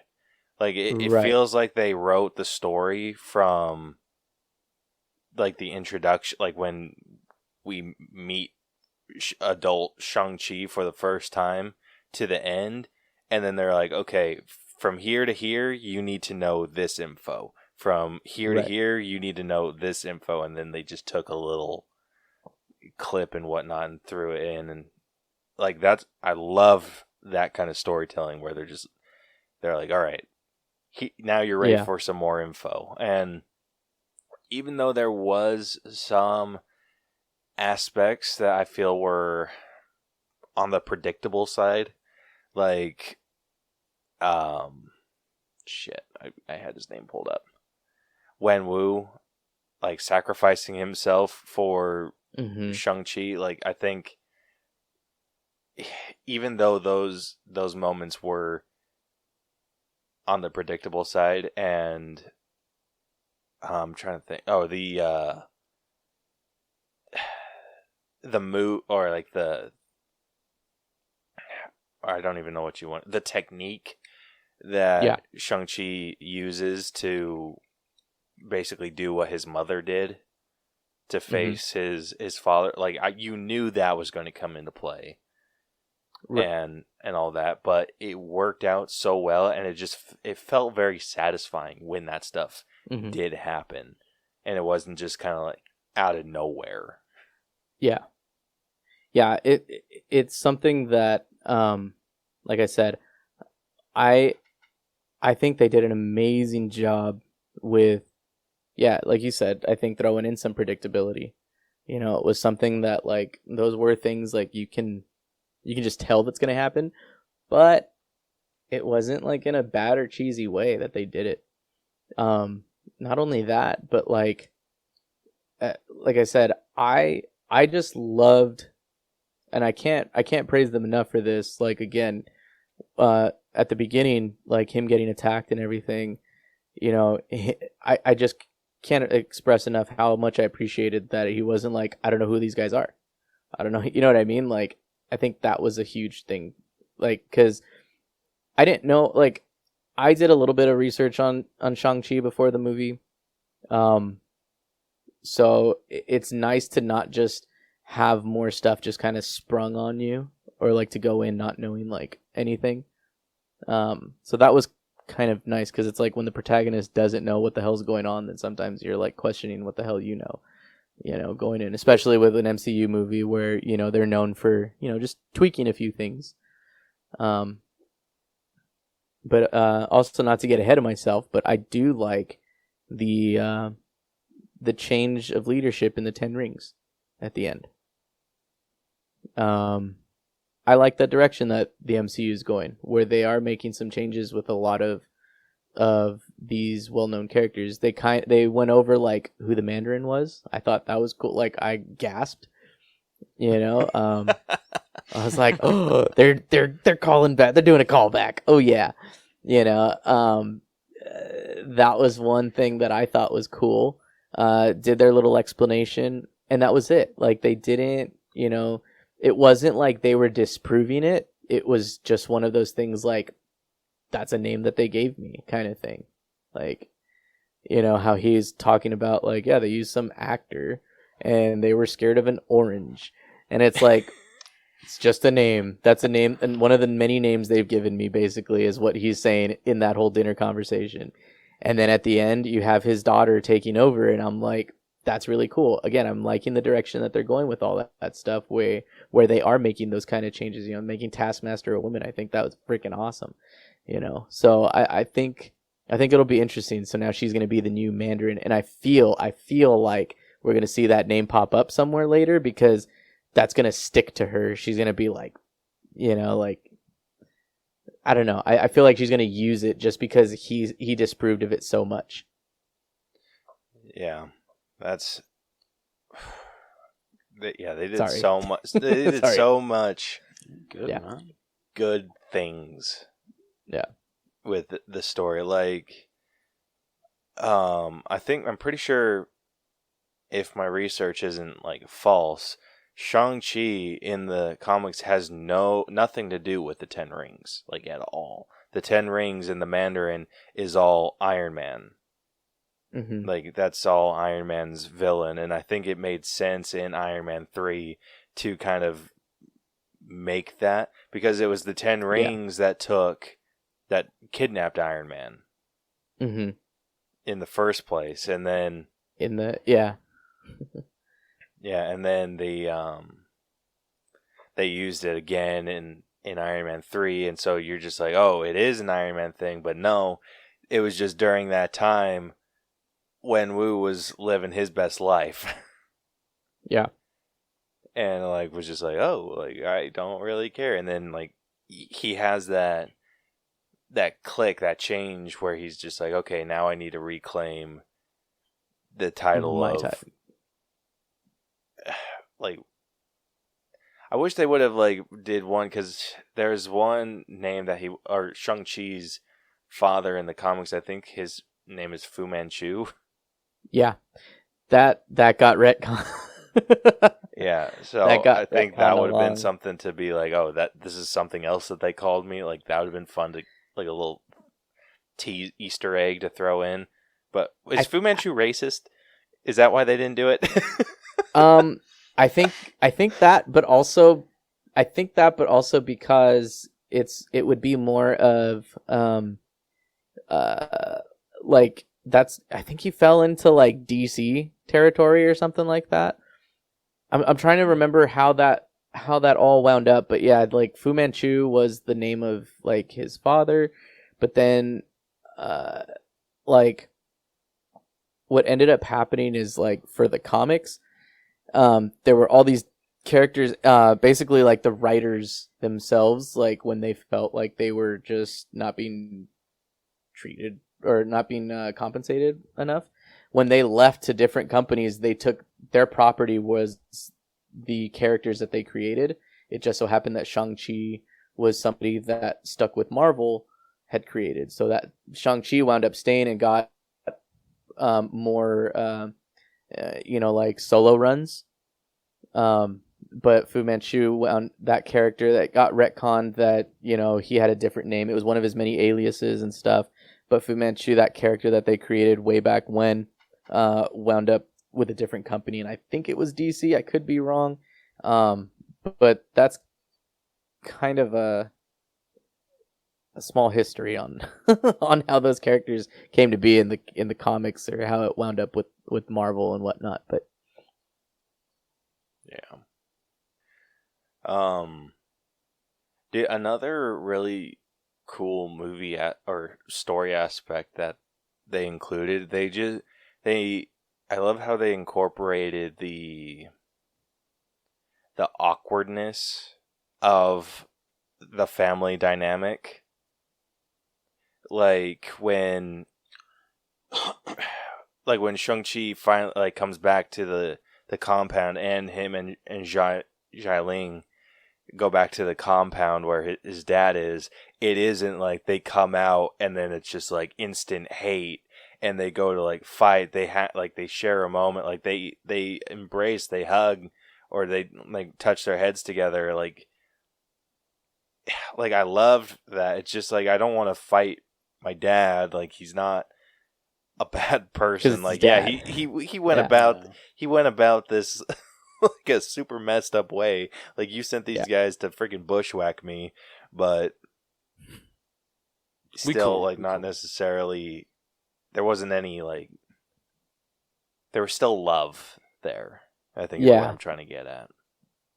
Well, I mean, I think it would be hard for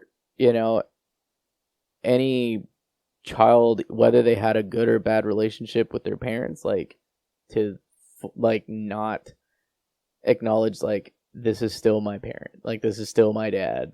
I don't know. So I think that was pretty interesting that they kind of left that there, where there could be a whole lot of room for hate. It was still it was more of I'm upset with the way that you went about things, but I still love you kind of thing. And it was that a lot harder to dislike Wenwu. Yeah. I really liked the way that they were able to speak to each other. The sister was very reserved and kept to herself, and it's exactly what she told Katie to do. But Shang-Chi was very outspoken towards his father and spoke his mind, what he was feeling, and called him out, being that's bullshit. Yeah. And Wenwu didn't he never had this personality that you disliked. He was just brutal mm-hmm. about everything, but it was just like I said, it was never anything that you disliked about him. He was very very calm and collected, and I think that's what made him such a good protagonist or antagonist. Yeah. I get those mixed up a lot. What do you think, Rose, story wise? I mean, I agree with everything you guys have said so far. Sorry, I've kind of stayed quiet. I'm just because you guys know more about this kind of property. I feel it's best that you guys kind of explain a little more, because I knew nothing about. Yeah, well, Shang-Chi. We don't know anything we know it just as much as you about this character Yeah. in the MCU. Like, we could go on and on about who the character is in the comics, and that doesn't mean shit at the end of the day. Yeah. I mean, yeah. fair enough. Because, like, I mean, I get where Vic's coming from, that he likes to, like, read up about, like, a certain character before he sees, like, their origin movie. I don't know, for me, like, I kind of like just going in blind, not knowing absolutely anything about it. Like, when it came to, like, the trailers for this movie, TV spots, clips, anything like that, I only saw the trailers each once, and I didn't watch any of the clips, nothing like that. So I tried to go into this movie as blind as I could, which is not the case for most Marvel movies. I try to watch everything that I can, but I feel for this one just because it was. Like I told Caleb, and I'm very interested to see what you think, Vic, because he agreed with me. This feels like the true start of Phase 4. I know Black Widow they say that's supposed to be the start of Phase 4, but Caleb said it feels like that's part of the Infinity Saga still.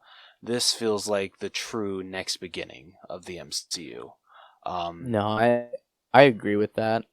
I think the only part of Black Widow that has anything to do with Phase 4 is literally the end credit. Yeah, You know, seeing that's fair. seeing her go up to what's her name, Ileana, and be like, "This is the guy that killed your sister, is responsible for the death of your sister," and it's like, okay, so now that leaves us to speculate, like she's probably gonna wind up in the Hawkeye series or something, or coming after him. I want to say yeah, that was confirmed. Is it? Yeah. I mean, so if anything, like it sets that part up, but I do agree. I think this has a lot more to do with Phase 4, just because I do feel like those 10 rings are signaling either Eternals or Celestials, and I think that that is going to be one of their big obstacles that we're going to see in the next, in the near future anyways. So. Yeah. I think something Marvel is doing really good at right now is they're setting up a cosmic threat, and they're setting up like a low level, like street level threat. Mm-hmm. And I think the street level threat is going to be like the Thunderbolts or the Thunderbolt equivalent. Yeah. And then where it's going to be like a fight between these people controlled by the government, like these heroes controlled by the government, and then the Avengers, who I'm assuming aren't controlled by the government at this point. Like, who knows, like, as time moves on, if it'll be like, oh, now everyone's under the Accords or whatever, or if the whole world was just like, yeah, screw that. But yeah, just like that threat, that immediate threat to the Avengers, and then there's Kang, which WandaVision has set up Kang. Falcon and the Winter Soldier set up Thunderbolts. Loki, Kang, or not WandaVision. WandaVision set up Multiverse. Strange. Yeah, Multiverse, which kind of falls under Kang's domain. And then Falcon and the Winter Soldier kind of set up the Thunderbolts with the recruitment of U.S. Agent. And then Loki set up the Multiverse and Kang. And then What If, I think, is going to kind of be its own thing. We'll see how it ties in later. And then this, it also set up, like, I feel, a more cosmic threat, because it didn't quite tie in like a street level villain. It just said, oh, this is like an ancient beacon that we sensed, like this is older than your father even was, 1,000 years or whatever. Like, so I definitely think you're on the right track with it. You thinking it might be Eternals, Or like links to it. Yeah, which is just a bigger cosmic threat. And I think the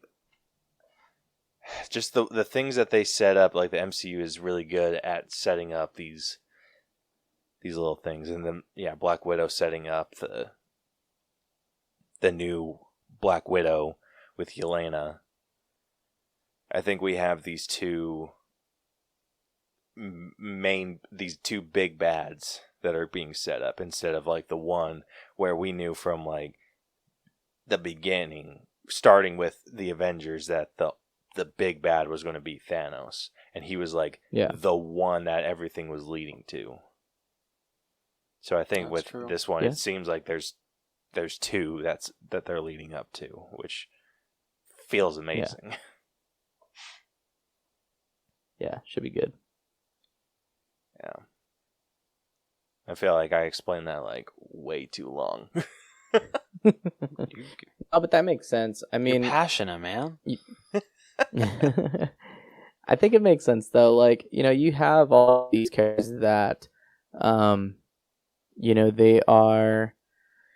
How do I say it? Like, before you have like your main six for Avengers. Now you've got so many other characters that have been introduced. I mean, we've lost 3, 4 if you want to count Hulk, but like we lost Black Widow, we lost Cap. All right, don't say 4. We lost Cap, Iron Man, and Hulk. So, but you still have Spider-Man, Doctor Strange. You still have the Winter Soldier. You have now you have a new Captain America, but you've got all of these other supers now. That it's like you have your street level type characters or heroes, but then you also have your cosmic ones. And I think MCU is now set up where they can like potentially tackle, like you're saying. And I think that they're setting themselves up on the right track. Yeah, I agree. And I think this did such a good job of that, while establishing a hero that I see becoming a big hit. Oh yeah, definitely. Yeah, Shang-Chi is definitely going to be a fan favorite of Phase 4. Yeah. Like, I had my doubts because, so I watched, it was that show I was watching with you, that, Kim's Convenience. Oh, I love that show. Yeah. So that's where, I don't know how to say his name, Simu Liu? Something like that, yeah. Oh my god, that is him. Yeah. I straight up forgot that. Wow. So I had like my hesitations because his acting in that was just kind of like, it was like so for them occasionally. Like, there was most times like I was like, okay, he's a decent actor, but then there was like others where I'm like, but I think he pulled off who he was supposed to pull off so well. Oh yeah. Hey, his acting was fantastic in this movie. It was so good. Can I also say, I didn't think, and this is a huge reason why my grade is pretty high, I didn't think that Marvel could pull off a good kung fu film. And this was a damn good kung fu film. I think it was a really great martial arts film. I liked when they're fighting outside of the building and they're all bamboo things, and I was like, oh, it's total Rush Hour thing. But still, like, yes, like I think I heard you talking about it, saying like I think it would be kind of cool if Jackie Chan had stuff playing it. But like, you see something like that, and that's something that I think anybody that's a big fan of Rush Hour 2, like I am, I saw that, and that's immediately where my mind went, is seeing Jackie Chan fighting on like these bamboo, levels of building, and I don't know, somewhere in Asia. I absolutely what I mean? Like, because the part where like Katie starts the bamboo stick like breaks and she's like hanging off the building reminded me so much of Chris Tucker when he's like freaking screaming. Yeah. It's like, I don't want to die. Yeah, exactly. So I mean, but man, they pulled it off so well. Like it was really good. After this film, I literally walked out of there thinking like, it's nothing that MCU and Disney cannot pull off. Yeah. Dude, it is. I can't wait to. I threw in all of that stuff into effects, so I'm super excited to talk about that because I have some thoughts on these fight scenes. Oh yeah. I'm trying to think of any other like story aspects to discuss. You guys think of anything else that you guys want to talk about when it comes to story? Not that I mean, can I want to think know of. what you guys thought about, even though it was really quick, I feel they showed like everything in the trailer, the Abomination versus Wong fight. What do you guys think of it? I was a little let down. It went a lot. Yeah, but you know what? I'm also still intrigued because I know that we're gonna see Abomination in She-Hulk. And I'm only like positive about that because it's on IMDb, so I feel confident that we're gonna see more of him. I was kind of let down, but at the same time, like I think that would have stolen a huge spotlight too. Yes, Just people leaving and speculating more about Abomination. Where has he been? When are we gonna like what's his role gonna be coming? Going forward, stuff like that. Like, I think that would have taken up a portion of that spotlight. He doesn't necessarily need to have right away, but I think throwing him in there was enough to be like, hey, guess who's still here? Yeah. And plus, it just shows that Wong's a badass. Yeah. Dude. I love Wong so much. Dude, where did you guys catch where they were going? Like, when they went backstage, he was just like, maybe that'll teach you to hold your punches like we practiced. And then he opened the portal, and then Abomination kind of crawled through the portal with him. Like, did you see where they were going? Because I was trying to figure out if it was, like, a new place or if it was the, wherever they, wherever Wong is the librarian of. Yeah, I forget the name.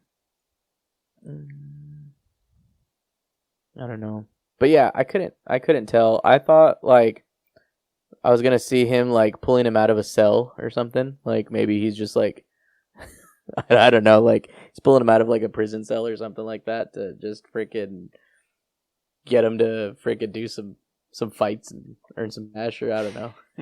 Yeah. Dude, I guess that's probably how like... Wong now pays for his tuna melts. There we go. There we go. He's got to have them some way, somehow. Dude, right?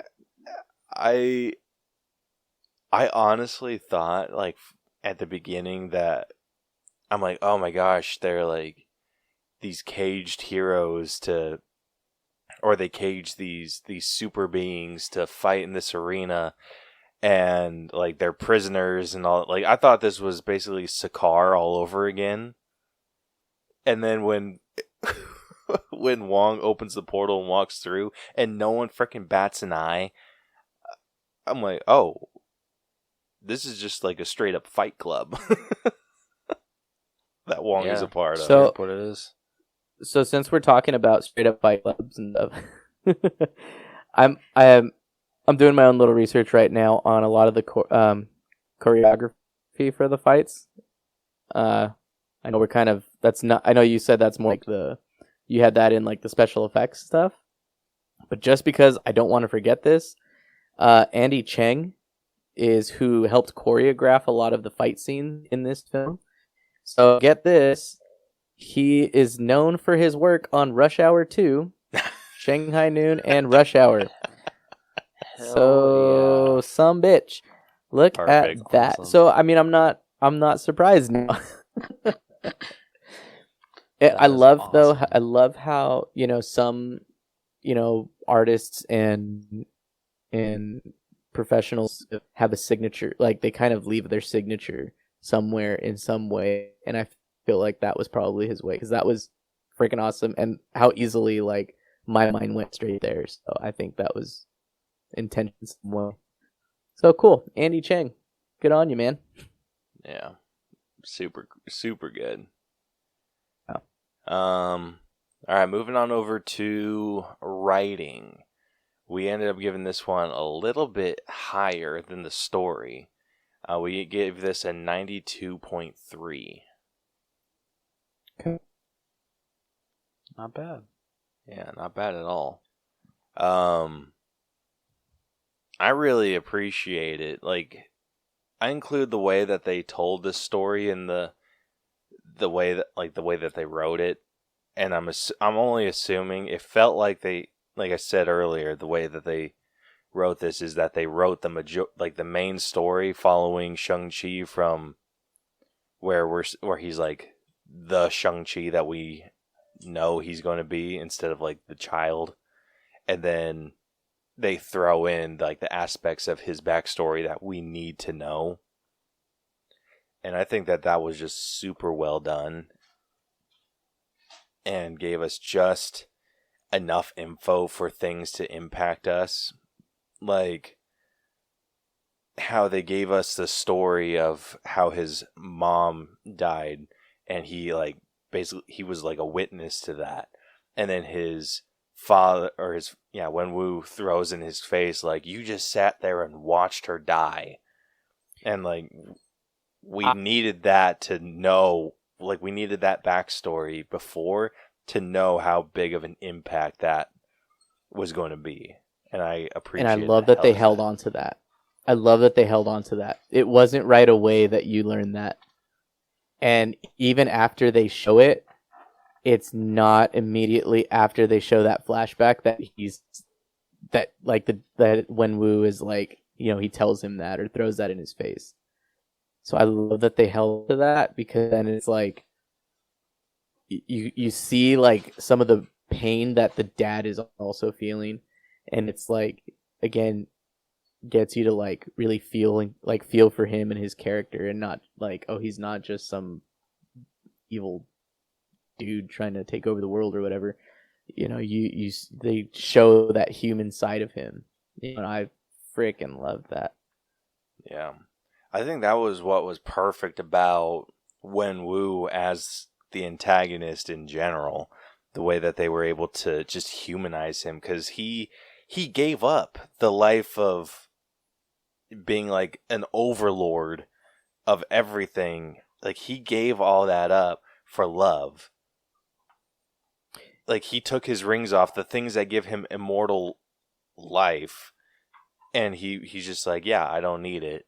Like I finally found something worth growing old for, and then something happens to him to go back to the rings. And you know what? Like, I love that they didn't make him look that much older after he's taken the rings off and then put them back on. Like, he obviously had them off for what, like, you know, up. I think it was like 10 years. The mom died, like 7 or something. Yeah. So, you're maybe about that long, but you know, like they de-aged him like enough. You know what I mean? Like when they show him, and then like he has the rings back, you know, puts the rings back on, like he looks older, but not that much older. Like, and it's like, it's perfect. It was perfect. One thing I loved, and I don't know how many people like caught it right away, was when like they get into Taylor, and then you know, that one general, Master Guangbo, and he's like telling him, you know, like, to get out of here, take your cars, get out of here. And Wenwu is like, he tells him, he like, you know, be careful how you speak to me, young man. Like he calls him young man. Like, even though this guy's old, he's like, I've been taking notes since before you were born. Like, and he calls him young man. I think it was hilarious, because it's not like when old people call each other, oh, look at this young guy. You know, it wasn't anything like that. He literally called him that because in his eyes, he is a freaking young guy. Like, you know, I just loved it. That's true. And that was a huge, I think that's huge attention to detail in the writing there, where they that and they throw that in there, and it's not meant to be a joke. It's like, he's dead serious, you know? Dude, I caught that too. It took me so off guard. I'm just like, wait, was he talking to that dude? And yeah, it took me a while, and I'm just like, oh yeah, he's like thousands of years old. Like that dude's like Yeah. what in his 80s maybe. Yeah. I'm like, he's like a us child. looking at like a 10-year-old and think like you're such a fetus.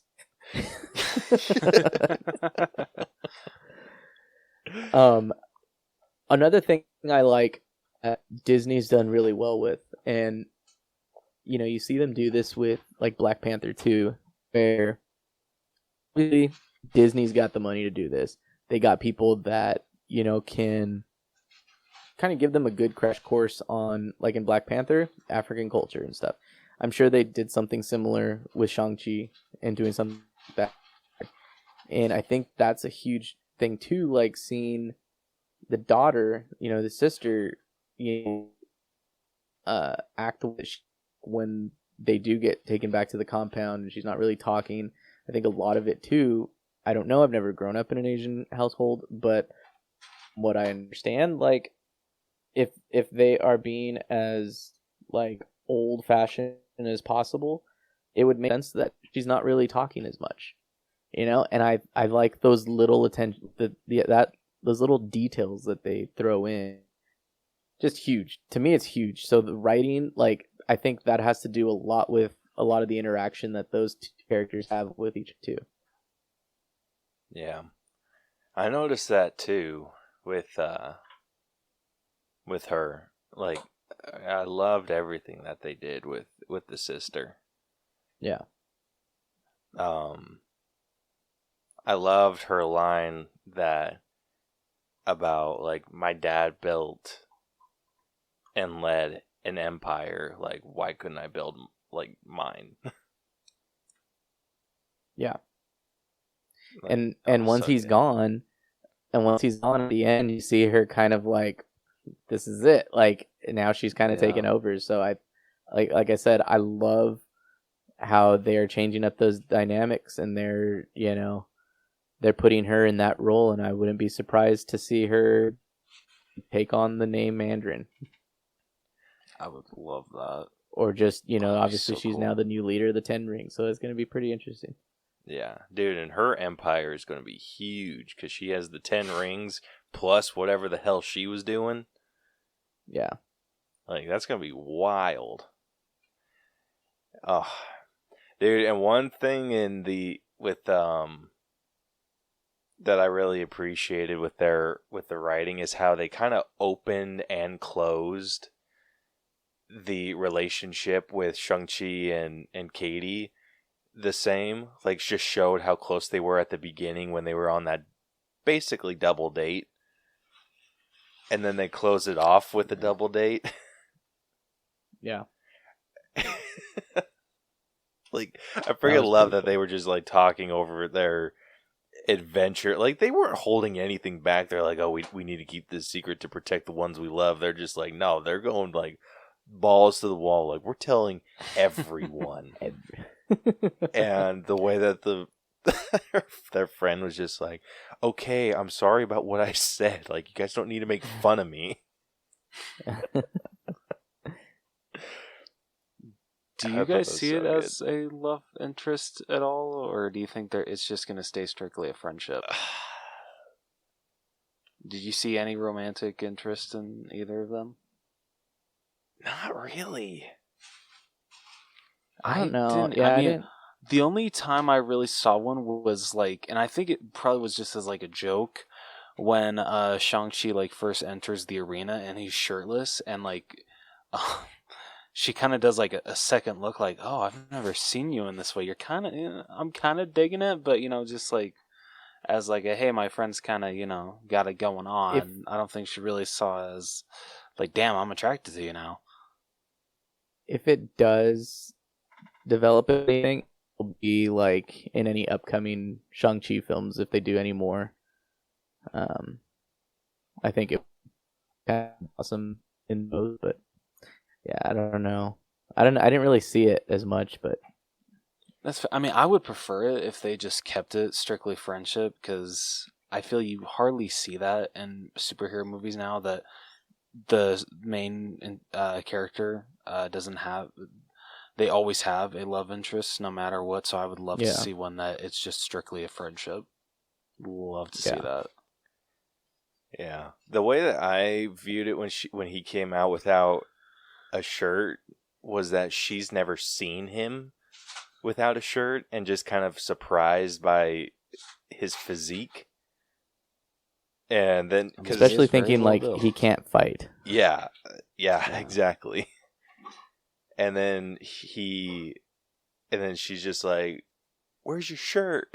Because he went up or he left her with a shirt and then comes out without one, and she's just like, like that's weird.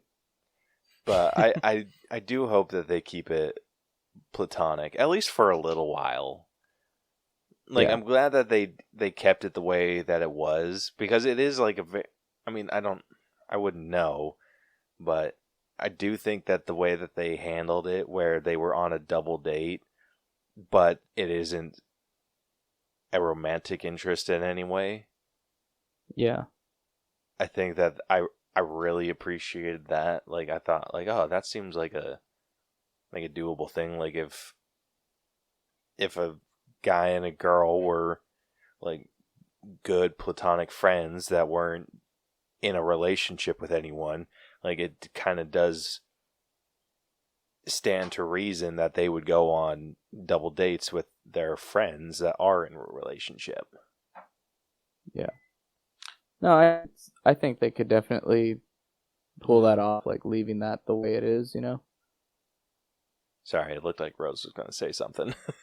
Go. Well, no, sorry. I was going to point out, like, it reminds me how, like, everyone was just like, oh yeah, Clint and Nat are going to, like, totally hook up and everything, but then, like, they kind of, like, 180'd that, because, like, everyone's just like, she's wearing, like, an arrow necklace and the Winter Soldier, and they're just like, no, they're, like, just really, really good friends. I mean, his kids consider her their aunt. So if they go like that kind of direction, that like if we think that they're going to set up a love interest in the near future, but they just don't, they just strictly keep it to friendship, I would actually probably prefer that. I'm wondering let's see if he has any love interests. Yeah, it doesn't look like he has any love interest, at least comic book wise. Interesting. Yeah. Did anybody else get any Raya and the Last Dragon vibes when they showed the Great Protector? A little bit. Yeah. Dude, I was expecting a little bit. I don't know. Like, I feel like there are so many like well-known big dragon-like creatures in the Marvel universe. I wasn't expecting them to just pull like just some randos out. Like, they just pulled some like the Great Protector is just some rando dragon, basically a water dragon like Raya. And then I mean, some like weird octopus creature. Well, I mean, I don't think the world's ready for Fin Fang Foom. Who's actually like an alien, but like I think like that would have been somebody. I think that's something like if they introduce someone like him, like a big name like that, like I don't know. It'd be in like a Guardians situation. Yeah. I don't know. I think I was just expecting one of those. Yeah. No, I get you. But yeah. Overall, I think there was very little dialogue wasted. I think everything really flowed together well. Like, they did really good at keeping on track with the story and not getting too sidetracked. I think the most that they ever got sidetracked was when they freaking brought back Trevor. I thought that joke was going to get old, but it actually didn't. I feel all of their jokes landed in this movie. Dude, every single one. Even when he's like pretending to be dead, and Mars is like, like, like nudging him. And then like he's like, dude, I'm acting here, like I'm just playing the part, like I'm alive. Like that shit was hilarious. It was so funny. It was like, I think that was one of those predictable jokes, but then it was like, it was funny though. They actually they fooled me for a second. Did they really? Yeah, fully same admit. here. I'm just like, Same oh. here. I thought that they were I just was going to like, be like, no. okay, this is how they tie up Trevor's story. I'm just like, oh man, that sucks. Like, I really wish that they didn't kill him. And then he's just like, hey, mate. And I'm like, oh yeah. I was pretty sure that he was still going to be alive. Like, not there's much else that he has to offer, but just that, I don't know, he didn't seem like a character that's really necessary. Like, didn't really need to die, and that they would have just left him. Because I can easily see them just never having to use him again after this movie. Or just using him just for the hell of it. Right. I mean, that's basically what happened to him. He was like, they were like, the 10 Rings captured him to kill him, but couldn't get enough of his Hamlet performance, so they just kind of kept him around. Yeah. That's basically what Marvel did. They're just like, we can't, because didn't they do like a couple one-shots with him, or was it just the one? I thought it was just the I don't one. know. Yeah, okay, so if it was just the one, then yeah, like, out of everyone to get a one-shot, you freaking give Trevor. And so funny, so freaking funny. And I love that his reaction when Shang-Chi and Katie freak out to Morris was just like, oh my gosh, you can see him too. Thank the Lord. Yes. I loved that. That was too funny.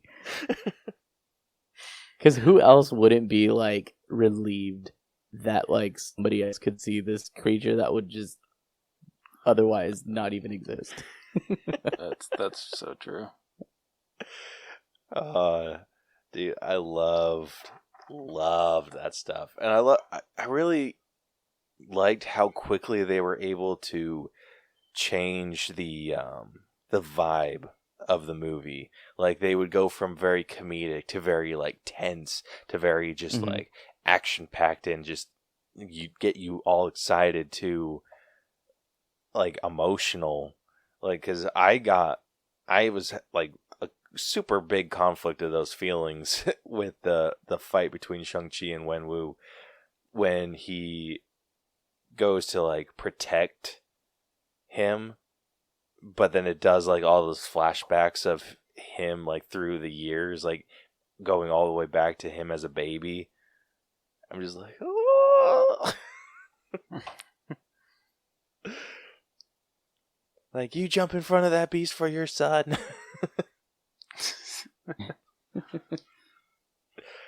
Oh, but yeah. Any other writing notes you guys have? Everything that came out of Katie's mouth was just pure gold. Oh my gosh, so good. I freaking love Katie.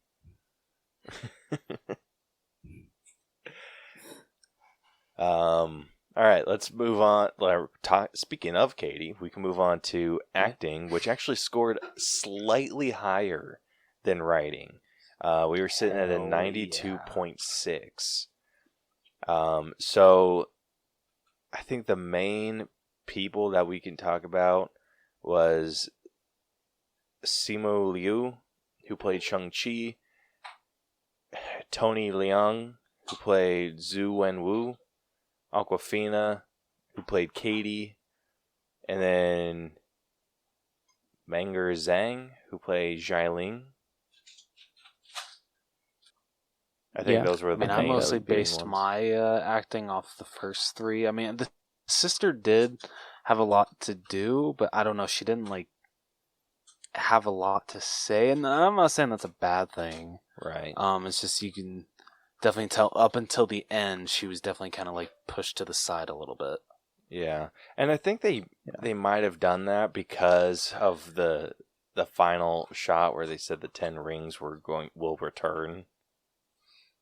And in that case, fair enough. for tricking the audience. Yeah, so it makes sense that they would sideline her a bit. But I also think, too, I mean, you look at the character that she's playing. She even says, like, as a kid, she couldn't train with the boys, so she learned at night. Like, she taught her stuff. She felt, she felt abandoned when Shang-Chi left and then came back. She left and started her own empire. I think a lot of her life and them kind of guiding her in that way, or like just the times that they have her in the film and not in the shots and stuff, I think that has a lot to do with who she's going to become going forward too, where she has now taken over those 10 rings. And I think that instead of like, okay, I can make this better, she's going to wind up just kind of following in those same steps, and just be some kind of like I don't know, some underground, I don't know, fight club lord or whatever. So yeah, I really liked what they did with her. All right, but out of the top, so if we're going based off of the top 3, how would you order these guys? Of those 4, you're saying, or just the top? You can include the sister if you want. Okay. But the top 3 out of Shang-Chi, Wenwu, Katie, and Xialing, in an acting sense. I think that I'm gonna give Simu Liu the number 1 spot, just because, like you, I've seen him in Kim's Convenience, and I wasn't too sure how he was going to be in this role, but he did freaking amazing in this. Next would probably be Tony Leung. Just, I don't know. He had a way of, like, you still know that he's the bad guy, but then after, like, towards the end, you start to feel, like, why he feels the way he is, and you know what I mean, like why he does what he's doing. But the third one, I actually am gonna give it to the sister, because, and that's not, it's a little bit of like on her part, and I'm gonna say like maybe the directing of the film, because again, I know that they're setting bigger stuff up, and I think the foresight to not only use a character, but not use a character huge. And I think the times that she is in the scenes and not saying much, like when she's around their dad, I think that speaks volume too on her acting, like just being that reserved, maybe even more just kind of like calculating, like trying to calculate her next steps, like realizing like, I'm not going to take this guy. He's got these 10 rings. Like, don't stand a chance. I think that was probably a big one. So I would probably put her in the third one. I really liked Aquafina too. So, I mean, for me, those margins are pretty close. But she was definitely the good comic relief for me throughout the film, where it wasn't too overdone. It was just... What'd you think, Rose? Just because I loved how much she nailed the comic relief, I would actually give number 1 to Aquafina. I just freaking loved her in this movie. Second, I would give to what's his name that plays Shang-Chi? Simu Liu. Simu Liu. I absolutely agree with you guys how like his acting was kind of like hit and miss on Kim's Corner, but here I had no problems with his acting, like at all. It was great. Like, he took me by surprise of how good he was in this movie. Third, I would give to I suck with names. He plays oh my gosh, Tony Leung. Wenwu. Yeah, he plays Wenwu. I feel it'd be really hard to play this type of villain, but he pulls it off super well. He pulls off the emotional scenes that he has he has with his children super, super well. And then fourth, I'm sorry, I would give to the sister. I would agree with Vic. Like, I do appreciate the setup that they're going for, but just for basing it off this movie alone, I feel she had the least to do. And it's nothing against the actress; she does great with what she's given. But compared to the other three, I would give her number 4. So, Yeah, man. No, I totally. I don't see anything wrong with anything that you said. Like, all of those are great reasons for them to be in those top positions, you know? I mean, granted, they're the main focuses, but, you know, those are all solid reasons why they deserve to be in the... So I 100% agree with you still. thank you. I love your listening too, man. Excellent reasons. Yeah, mine's a little different from you guys. Not much, though, but I'm Simu Liu or Shang-Chi, Tony Leung, number 2, and then Awkwafina, number 3. I think Simu and Tony just worked so well with each other, like worked really well off of each other. I think their performances were just awe-inspiring. And I think you were absolutely right. Like, I think Wenwu his character would be very difficult to play as relatable as he is.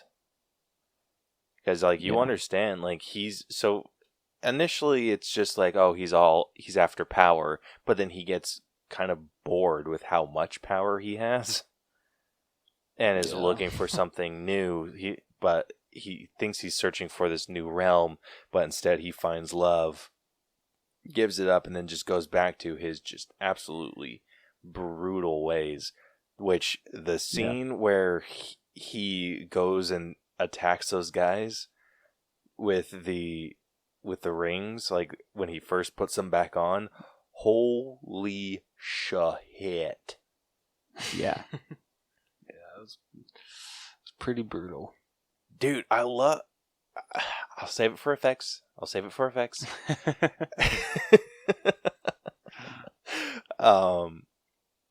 gonna say that's coming up. Yeah, but I just love... Like one category away. Like, he is so close to taking the top spot because I just loved how, like, cool, calm, and collected he was until he didn't need to be. Yeah. Like, it was so freaking good. So before I went to go watch Shang-Chi, I did see a video on TikTok. Somebody was saying, like, if you're going to go see Shang-Chi and you don't think about Tony Leung or any of the movies he's been in, they're like listing all these films that he's done. A lot of them look like, as I'm looking at them, like I've never really seen or heard of any of them really.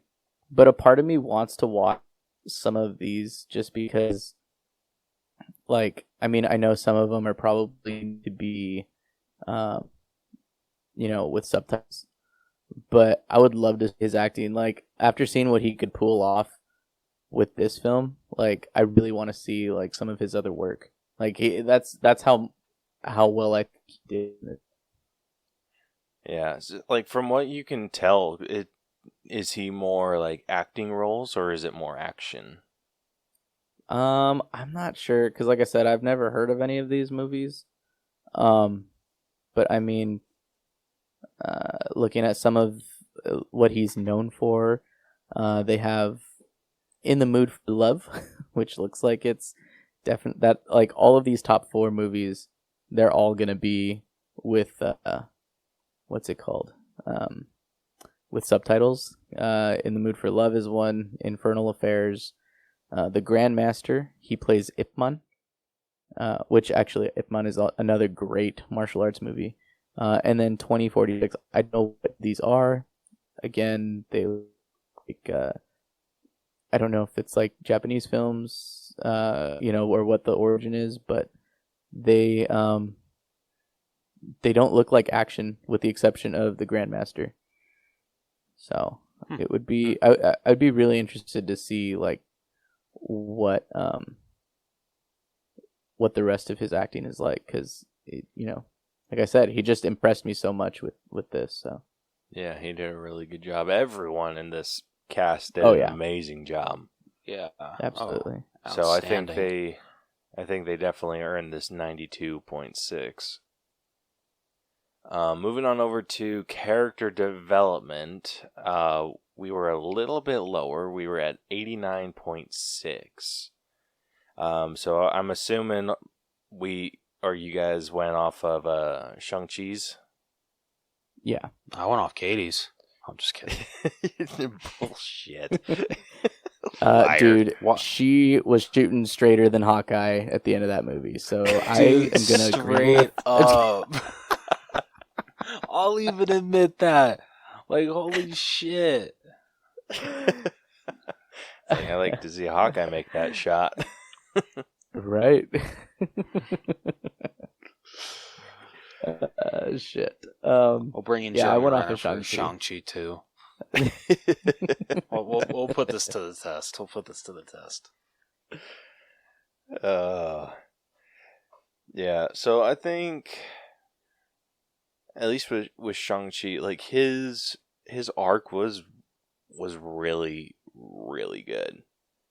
Mhm. Definitely Oh, better than a lot of absolutely. other arcs that we've gotten in the past. Absolutely. It really was. Yeah.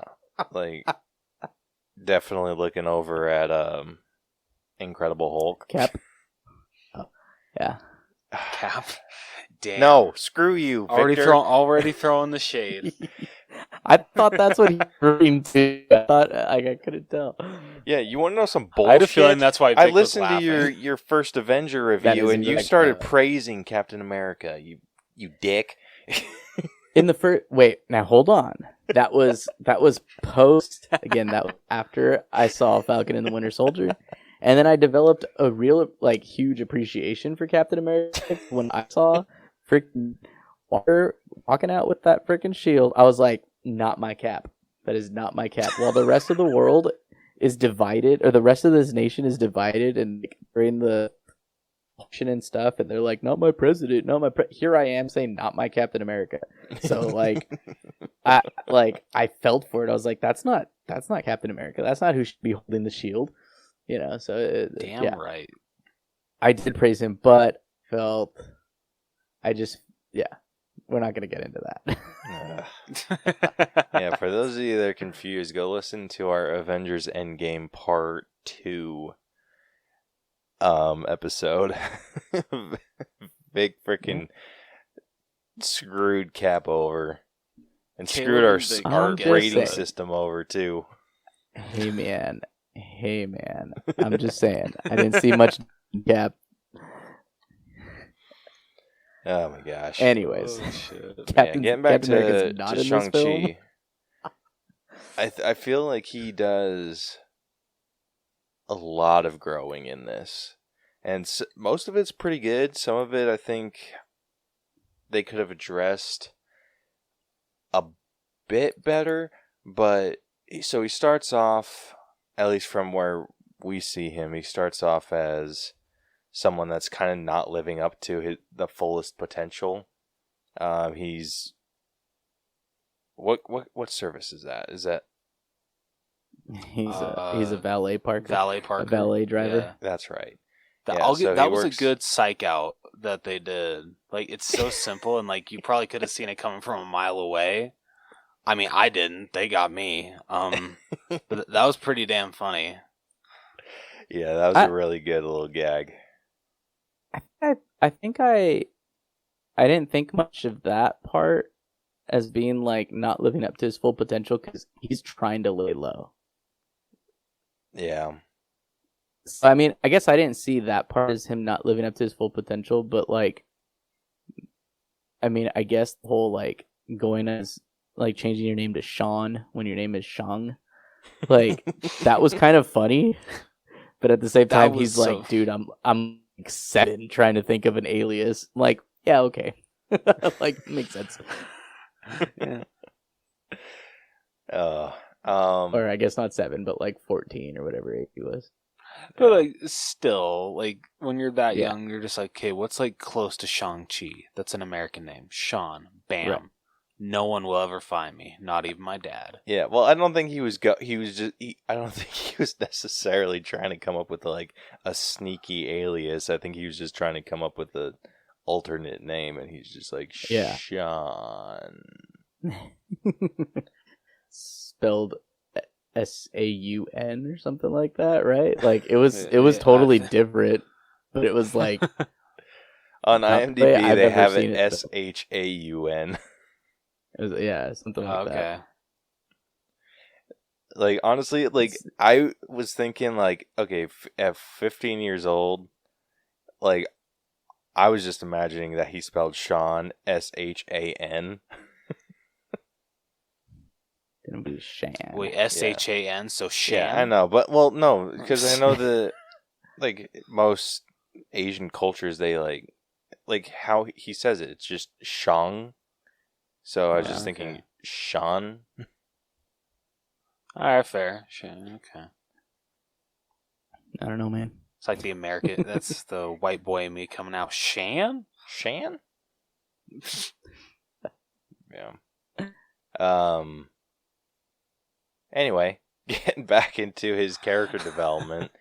Yeah, I think there were definitely. I feel like there was a level of like not living up to like his fullest potential, and then he kind of gets forced into this heroic role. Has to kind of bring back everything that he was taught growing up, and I think for someone who's supposed to be the best martial artist in the Marvel universe, I think he got his ass handed to him a lot. I mean, he's a little rusty. But like, you don't Yeah. want to see somebody like even Jackie Chan take some hits. That is true. That's true. You know, Especially I in those mean, rush you hour watch bloopers. right, and you watch like, what's it called? You watch like Enter the Dragon with Bruce Lee, who is, I think, hands down the best martial artist that we've ever seen. Like, you know, Yeah, even absolutely. he takes hits in his films. You know, so it's like I think it was good because you don't.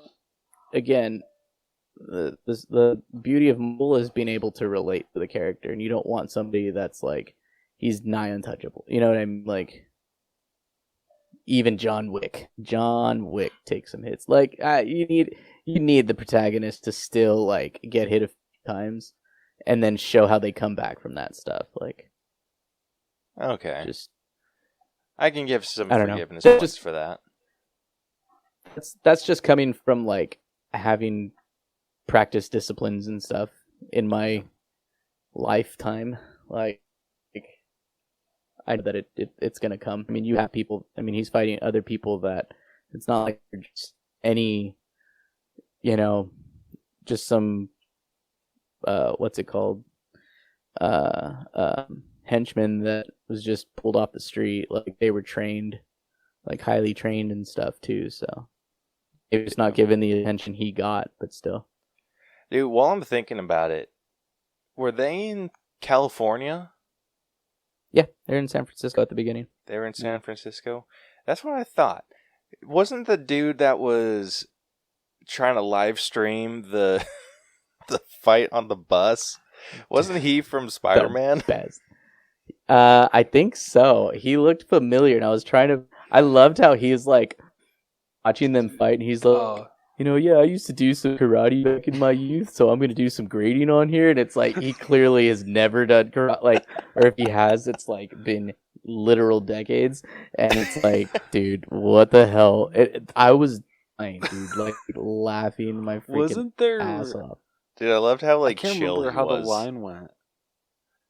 Strip wasn't there one line where he's just like, "You got this, man," and then like he freaking like whips out the sword, and he's just like, "Never mind, sorry, man," or some shit like that. So that actor's name is Zach Cherry.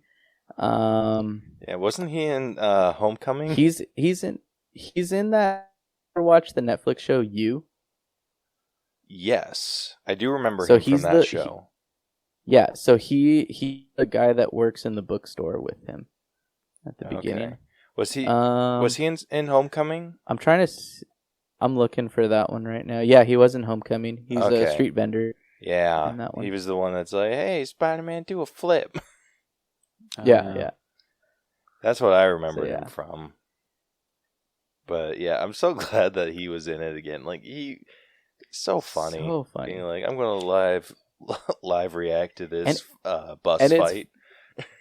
Right, and it's funny. I love how they take they take stuff that that's how somebody there's gonna be somebody on a bus like that doing exactly that and exaggerating to the fullest what we do now as a society, and that's just freaking hilarious. I love it. Yeah. We should throw him in the acting grid too. Yes. If that's the case, gets 100. Like, 100. Come on. 100 all the way. Yeah, getting back to Shang-Chi's character development, I think that they did a really good job at showing how he was kind of struggling with who he was throughout, and then through the entirety of the movie tried to teach him that he isn't just his father and he isn't just his mother. Like, he's not one or the other. He is a combination of both, the good and the bad, and and everything. And it really showed and I don't think this is quite in the effects realm yet, but it kind of mixes in. But I feel like it was a good combination of the two's fighting style. Like, you could tell that there were some techniques that he was using that were very much his dad, and they were just very hard and aggressive. And then there were other moves that he was using that were more around what his mom was doing, and flowed very well. And they show that. Show that when the ants, teaching him the fighting style that his mom uses, and when she goes up to him and after they're doing their little spar, and then he gets back into stance and his hands are closed in a fist, and she comes and she's opening, showing him being on the offense, throwing a little more of that misdirection, and that was interesting. I really enjoyed that too. Again, loved seeing the martial art aspect from all of this. Really enjoyed it. I think that was just one big thing about his character, and it showed in the final battle when he was using the rings to defeat that dark demon. He was using a combination of those harsh techniques with the nice flowy martial arts too, and used both of them to combat the freaking tentacle monster. What did they call it? The darkness within? Yeah, I think that's what it's called. I wish they would have just given him a name. Well, and don't quote me on this, but I think that thing is supposed to be part of there's supposed to be 9 other ones like it, all these big monsters. Yeah, don't quote me on that. I'll probably look that up while we're looking all this stuff up. But anyways, yeah. Anything else you guys wanted to say about his character development? Because I didn't really have anything else other than I really liked how they showed the progression of his fighting style and the things that he was able to learn about his past and how it affected him as a person. No, I got nothing else. Yeah, neither do I. I mean, they nailed it on. They hit it. He did a really great job. All right, cool. So, well, then let's move on to effects. Finally, the long-awaited category. Yeah. So we ended up giving the effects a 92.6. Damn. Yeah, so this is Rightfully right so. in line with the acting. Okay. Hell yeah. Yeah, but the effects, like, I feel like everyone should know this is practical effects, special effects, this is everything. So this is the martial arts, this is the CGI, which I feel like the CGI was a little rough. See, Some I parts would were- actually disagree with you. This is some of the best CGI I've seen in a Marvel movie. Are you serious? What about the bus Yeah. scene? See, I don't know. That didn't phase me. The parts where when they were fighting on the side of the building with the bamboo, like like that you looked could tell, really like, some- good. Okay, I feel like that but- it was the bus scene that looked super weird. really, I don't know. I didn't really I notice. don't know. I that. think the scene. I didn't. Yeah, I'm a- I don't think the bus scene bugged me nearly as much. It took a little bit, like, for me to realize. Like, for me, the part that hit me the most was, I think, when they were in Talo, and as I'm watching that, I'm like, okay, this seems. I thought that's where the effects were gonna kind of, I don't know, kind of hurt a little bit, but it turned Was out it okay, more with like the especially considering they were. creatures? Yeah. And even during some of the fighting in that part, like when all those little soul suckers were coming after him, like I was expecting that to kind of be some of the parts that I would have some problems with. But again, like I had to remind myself, like they're supposed to be in some fantasy realm, basically. So it's like, how do you true. make something that nobody's ever seen look real or look realistic? You know what I mean? That's Like, a very good point. Okay, but straight up though, I feel like I've seen every single one of the creatures that we saw as a stone statue outside of some Asian Absolutely. restaurants. Absolutely. But you can't make them look like stone. That's what I mean. Like, I don't know. I just like it I know, worked. but I think I those just worked. like that about like the big like lion looking Mm-hmm. bastards. I was just Yeah. like, I feel like I've seen Fuck, that calls like them bastards. with like a little ball in his mouth. Yeah, that's definitely. I'm pretty sure that's where they pulled from that stuff from, though. It has to be.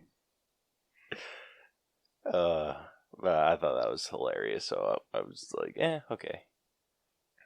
But yeah, like all of that stuff, I felt looked really good. The mystical creatures, like, yeah, they looked fake, but they were fake. But like, yeah, like what Vic was saying, like they're creatures no one's ever seen before. Like, how do you make that photo real? True. But yeah, my biggest issue, and that's why I didn't go down super far. I personally gave it a 91, which was the lowest any of us gave it.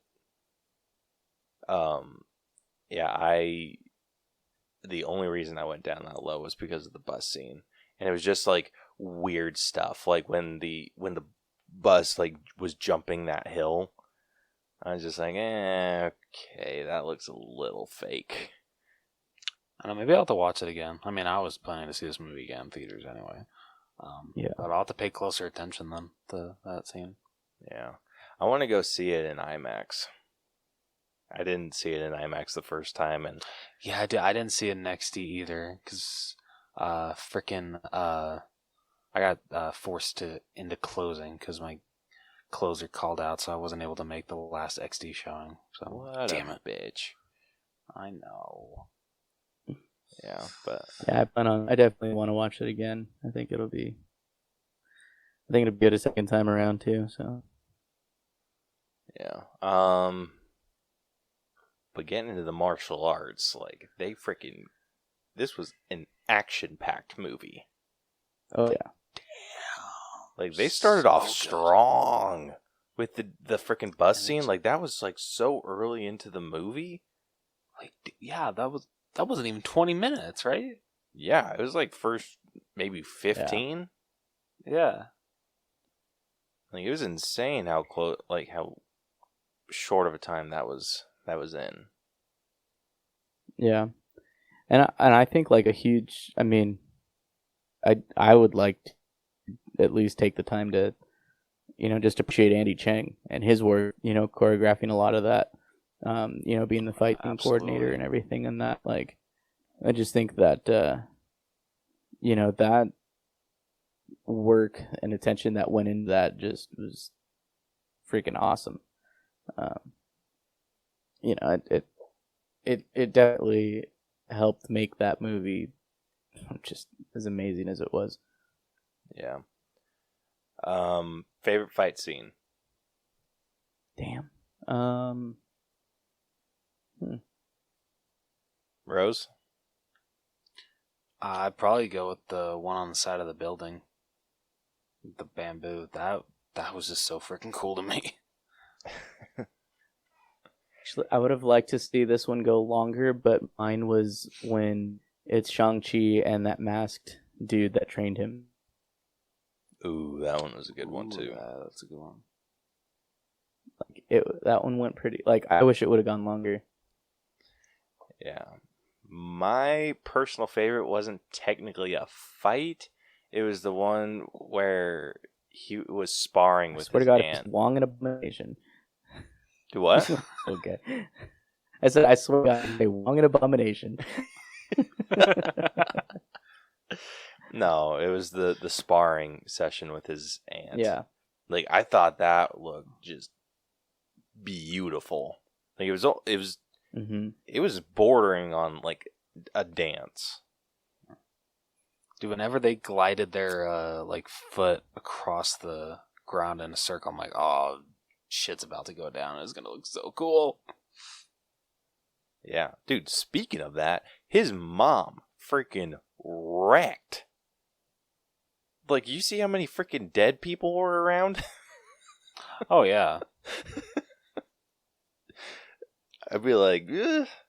Like, no, right? You may have killed her, but I still think you guys lost. Right? Yeah.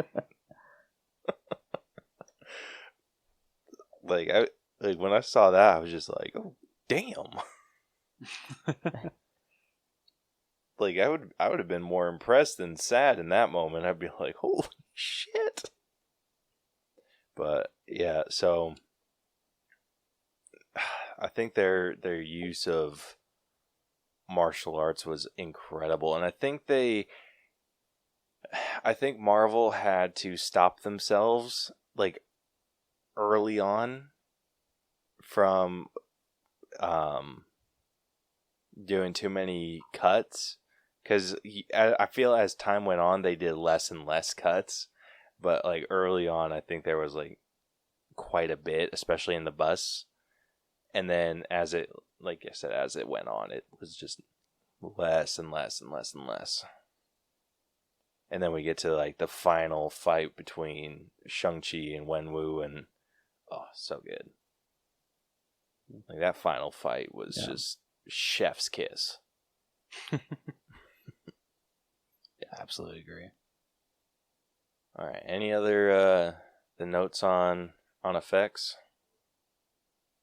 No, I do want to point out that was- one thing. Sorry, really quickly. I don't know. Maybe it's just me. Like, the motion capture on Abomination's face looked a little. I don't know. He looked a lot more scarier in the Incredible Hulk than here. He'd have more Jeepers Creepers vibe about his face. Yeah.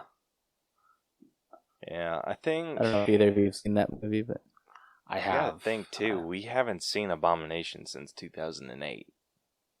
I mean, that's true, Yeah. but just like remembering like how creepy his face was compared to how he looked in this movie, just like you said, he was a lot. It seemed like he looked a lot more intimidating in The Incredible Hulk. And like, I get it, I'm assuming they probably use motion capture instead of CGI like they did with The Incredible Hulk. So of course it's going to look a lot more realistic, Right. face wise.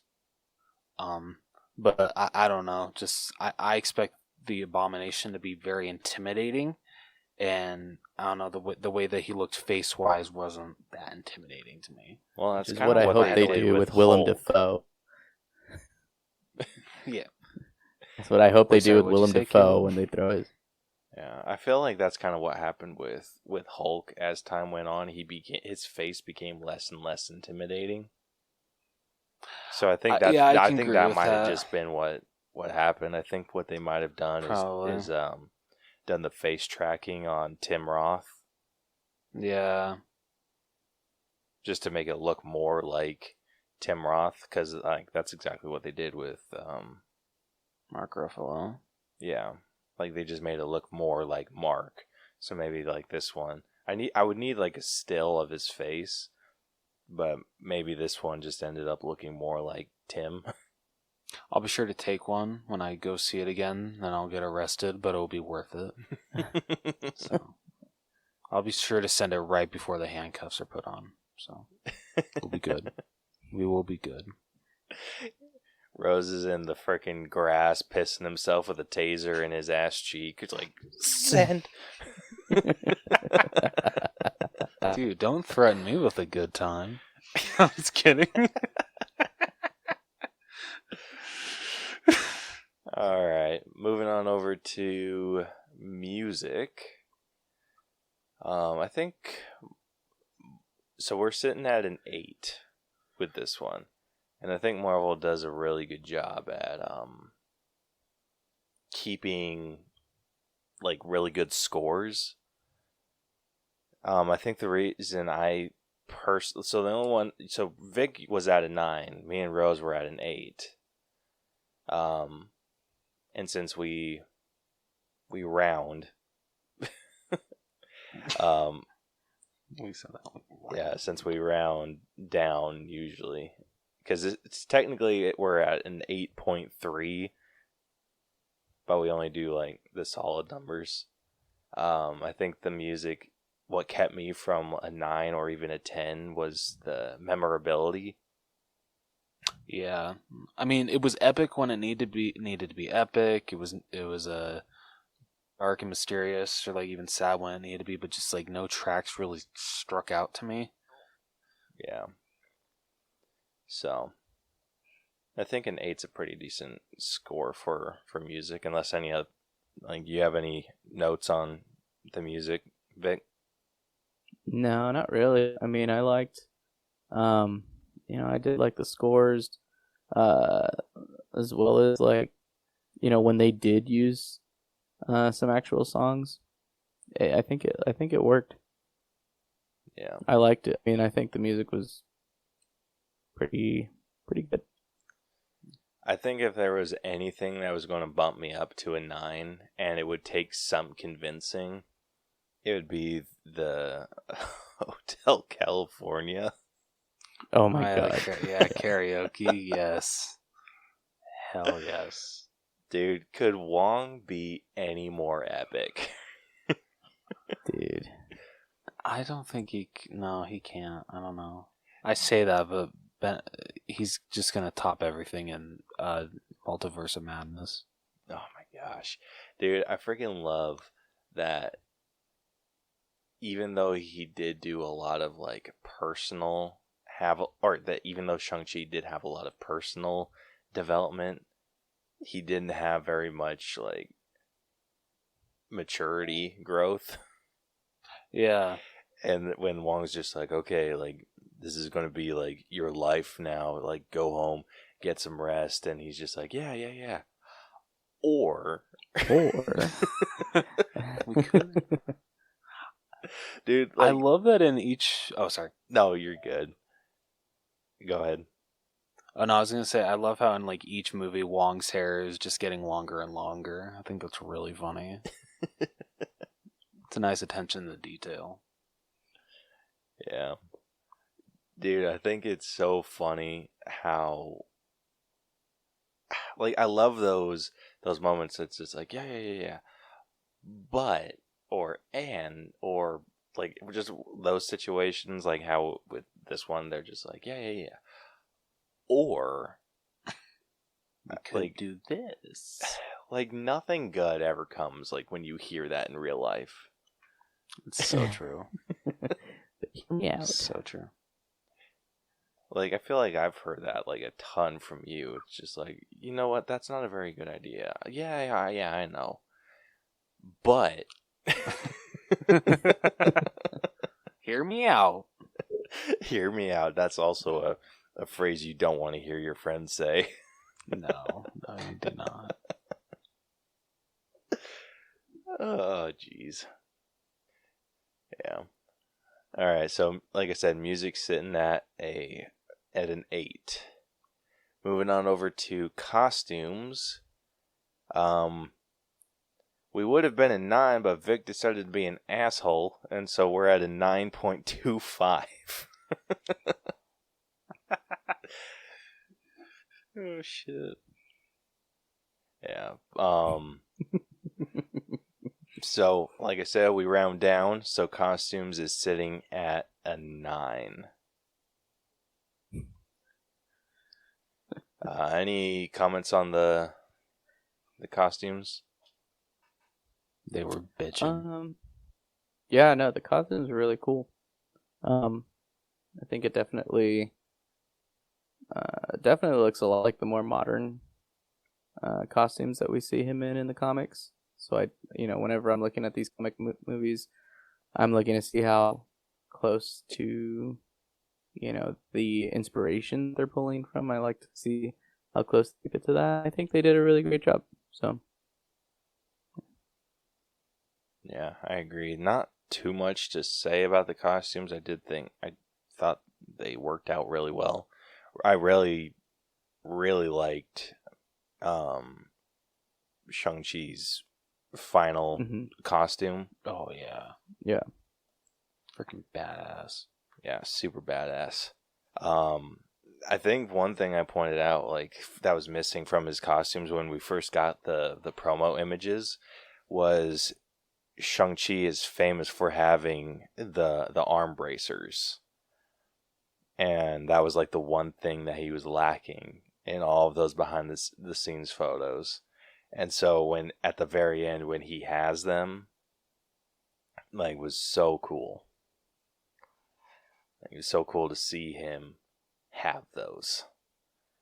Even though they weren't necessarily bracers, they were the 10 rings, which I think changing the 10 rings, which I think is still in costumes, I think changing the 10 rings from actual, like, rings, like, on your finger to, like, bracelets was an amazing design choice. That is one of the best upgrades I think Marvel has ever decided on. Easily. Such a great idea. Yeah. And then the fact that they change with I don't know if it changes with every user, but I love that when Wu used them they were blue, but when Shang-Chi uses them they're orange. I think they changed color just based off of the magic. Because that makes sense. His mom had kind of like, or his mom turned them orange when she was, like, controlling them. That's true. So maybe he was just using, like, a dark martial art to make them blue. Yeah. But yeah, really good aesthetic. So yeah, costumes sitting at a 9. All right, and then that brings us to our personal grade, which we are sitting at a 95.6 collectively. Not bad. Yeah, we were all super close. Me and Vic were at a 96. Rose was at a 95. Gets as close as it gets. Yeah. So any last thoughts you guys have on the movie? Because it is like 1 a.m. for me. Yeah. I was going to say, it's late for you. Shit, dude, yeah. I felt bad because my poor girlfriend is still sitting in the living room in her work clothes, so I want to try and hurry up and let her, like, get changed out of those too. But no, the only thing I want to say is this was such a great movie. I love the attention to detail, not only in, like, from past films, but, like, films to come. I think they did a great job with that, but also I think again, just like how they did with Black Panther, I'm sure they had, specialists in Asian cultures to, help them alongside with this. But just an amazing film. Amazing film. I didn't know how Disney would be able to pull off a martial arts film, but they fucking did it. So, yeah, just awesome. Great film. Yeah. Rose? Yeah, agree with everything Vic said. This feels like the true start to the Phase 4 of the MCU, and I cannot wait to see what comes next. Such a great origin story film. Just everything was done practically perfectly. Hardly have any complaints. So good. Yeah. I absolutely agree with you. This is the definitive true start. But I think they did such a good job introducing a brand new character that no one knew anything about. Like, anyone that did is like a deep comic book nerd. Yeah. Like, anyone who didn't have to do I'm talking about the people that didn't have to do research on Shang-Chi. Yeah. Yeah. But yeah, such a great character and a very welcoming intro to the MCU. I am so excited for everything that they brought to the table and everything that we're going to get out of this. I'm assuming we're going to get like a 10 Rings movie or show or something along those lines. I feel like we're going to see more of Shang-Chi, obviously, see who his beacons are calling, which hopefully we can see something in the Eternals, if it is Eternals related. Yeah. But yeah, great movie. Cannot recommend this one enough. Yeah. All right. Well, that concludes this week's breakdown. So, the final All Bros letter grade final All Bros and Crash and Taz movie Cellar. I mean, you can leave it at All Bros. We all know I'm the third All Bro. Let's just. Yeah, we just have yet to make the title official. The final All Bros and Crash and Taz movie Cellar letter grade for Shang-Chi and the Legend of the Ten Rings is an A-. Oh, Hot damn. Yeah, this is our first A- since Promising Young Woman. Holy shit. Yeah, Damn. it's been a hot minute. Yeah. No kidding. What's the percentage? I am just about to pull that up. Oh, sorry. It is sitting at a 91.20%. All right. Yeah, so this one's going to be interesting to discuss. So, Shang-Chi and the Legend of the Ten Rings is above Once Upon a Time in Hollywood, which is at a 91.1. I can agree with that. It is above How to Train Your Dragon, The Hidden World, which is at a 91. Fair. It is above Tusk, which is at a 90.79. I'm okay with that. That one haunts my dreams still. Yeah. It is above Promising Young Straight Woman. up. Yeah, it's above Promising Young Woman, which is at a 90.75.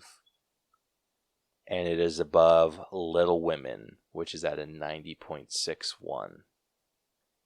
But on the other end, it is below Coco, which is at 91.4. Wow. It is below Logan, which is at a 91.8. Wait, what did this one get? 91.2. 91.2. Oh, 0.2. Okay. Yeah. Then Logan was at a 91.8. It is also below the Never Be Done documentary that we did, which is at a 92.2.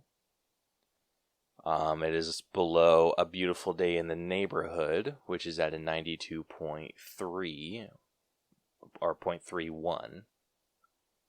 And then finally, it is below Joker, which is at a 92.37.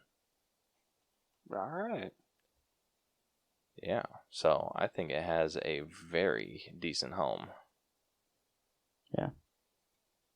So let's see, out of... Shit, 1 second. Out of 19 A- movies, Shang-Chi is sitting at number 11. It's not bad. Yeah, not bad at all.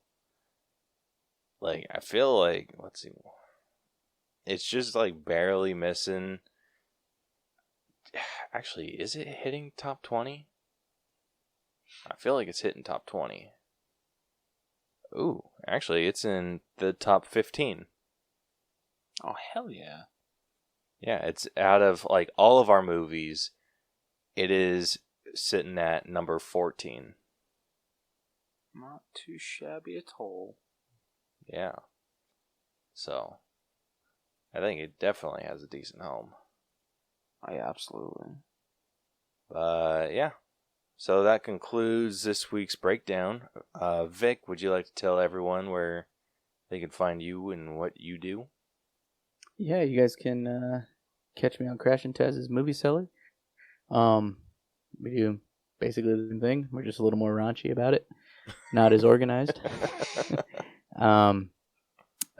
We pick movies each week. We rate them on a few categories we think make up good movies, and they land on our Cellar scale.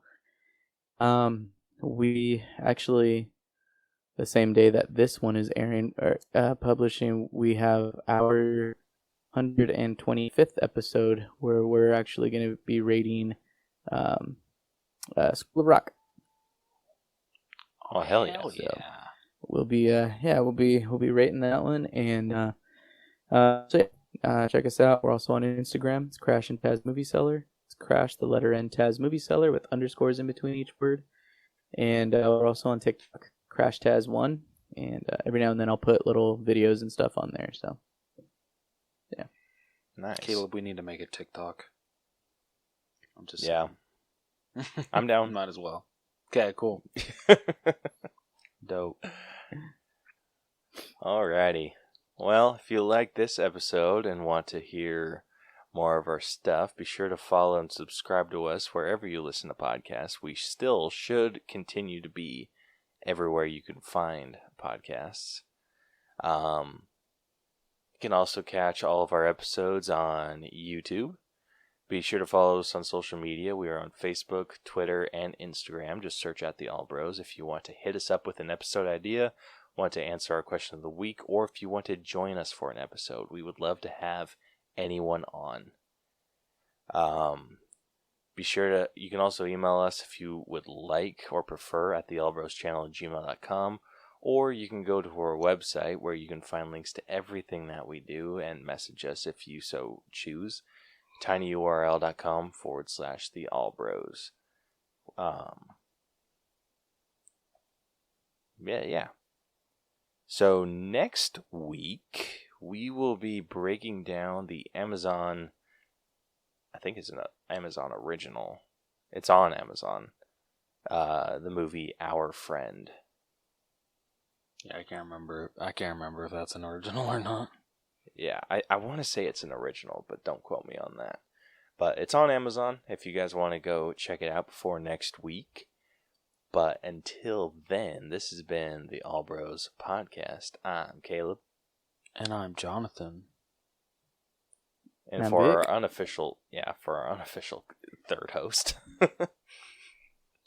It's official. Let's just make it official. Let's just rub that in there. Oh yeah. Oh shit. Oh yeah. Take it in, Dave. Just take it in. Yeah. Well, we'll catch you guys next week. Deuces. So long. Peace.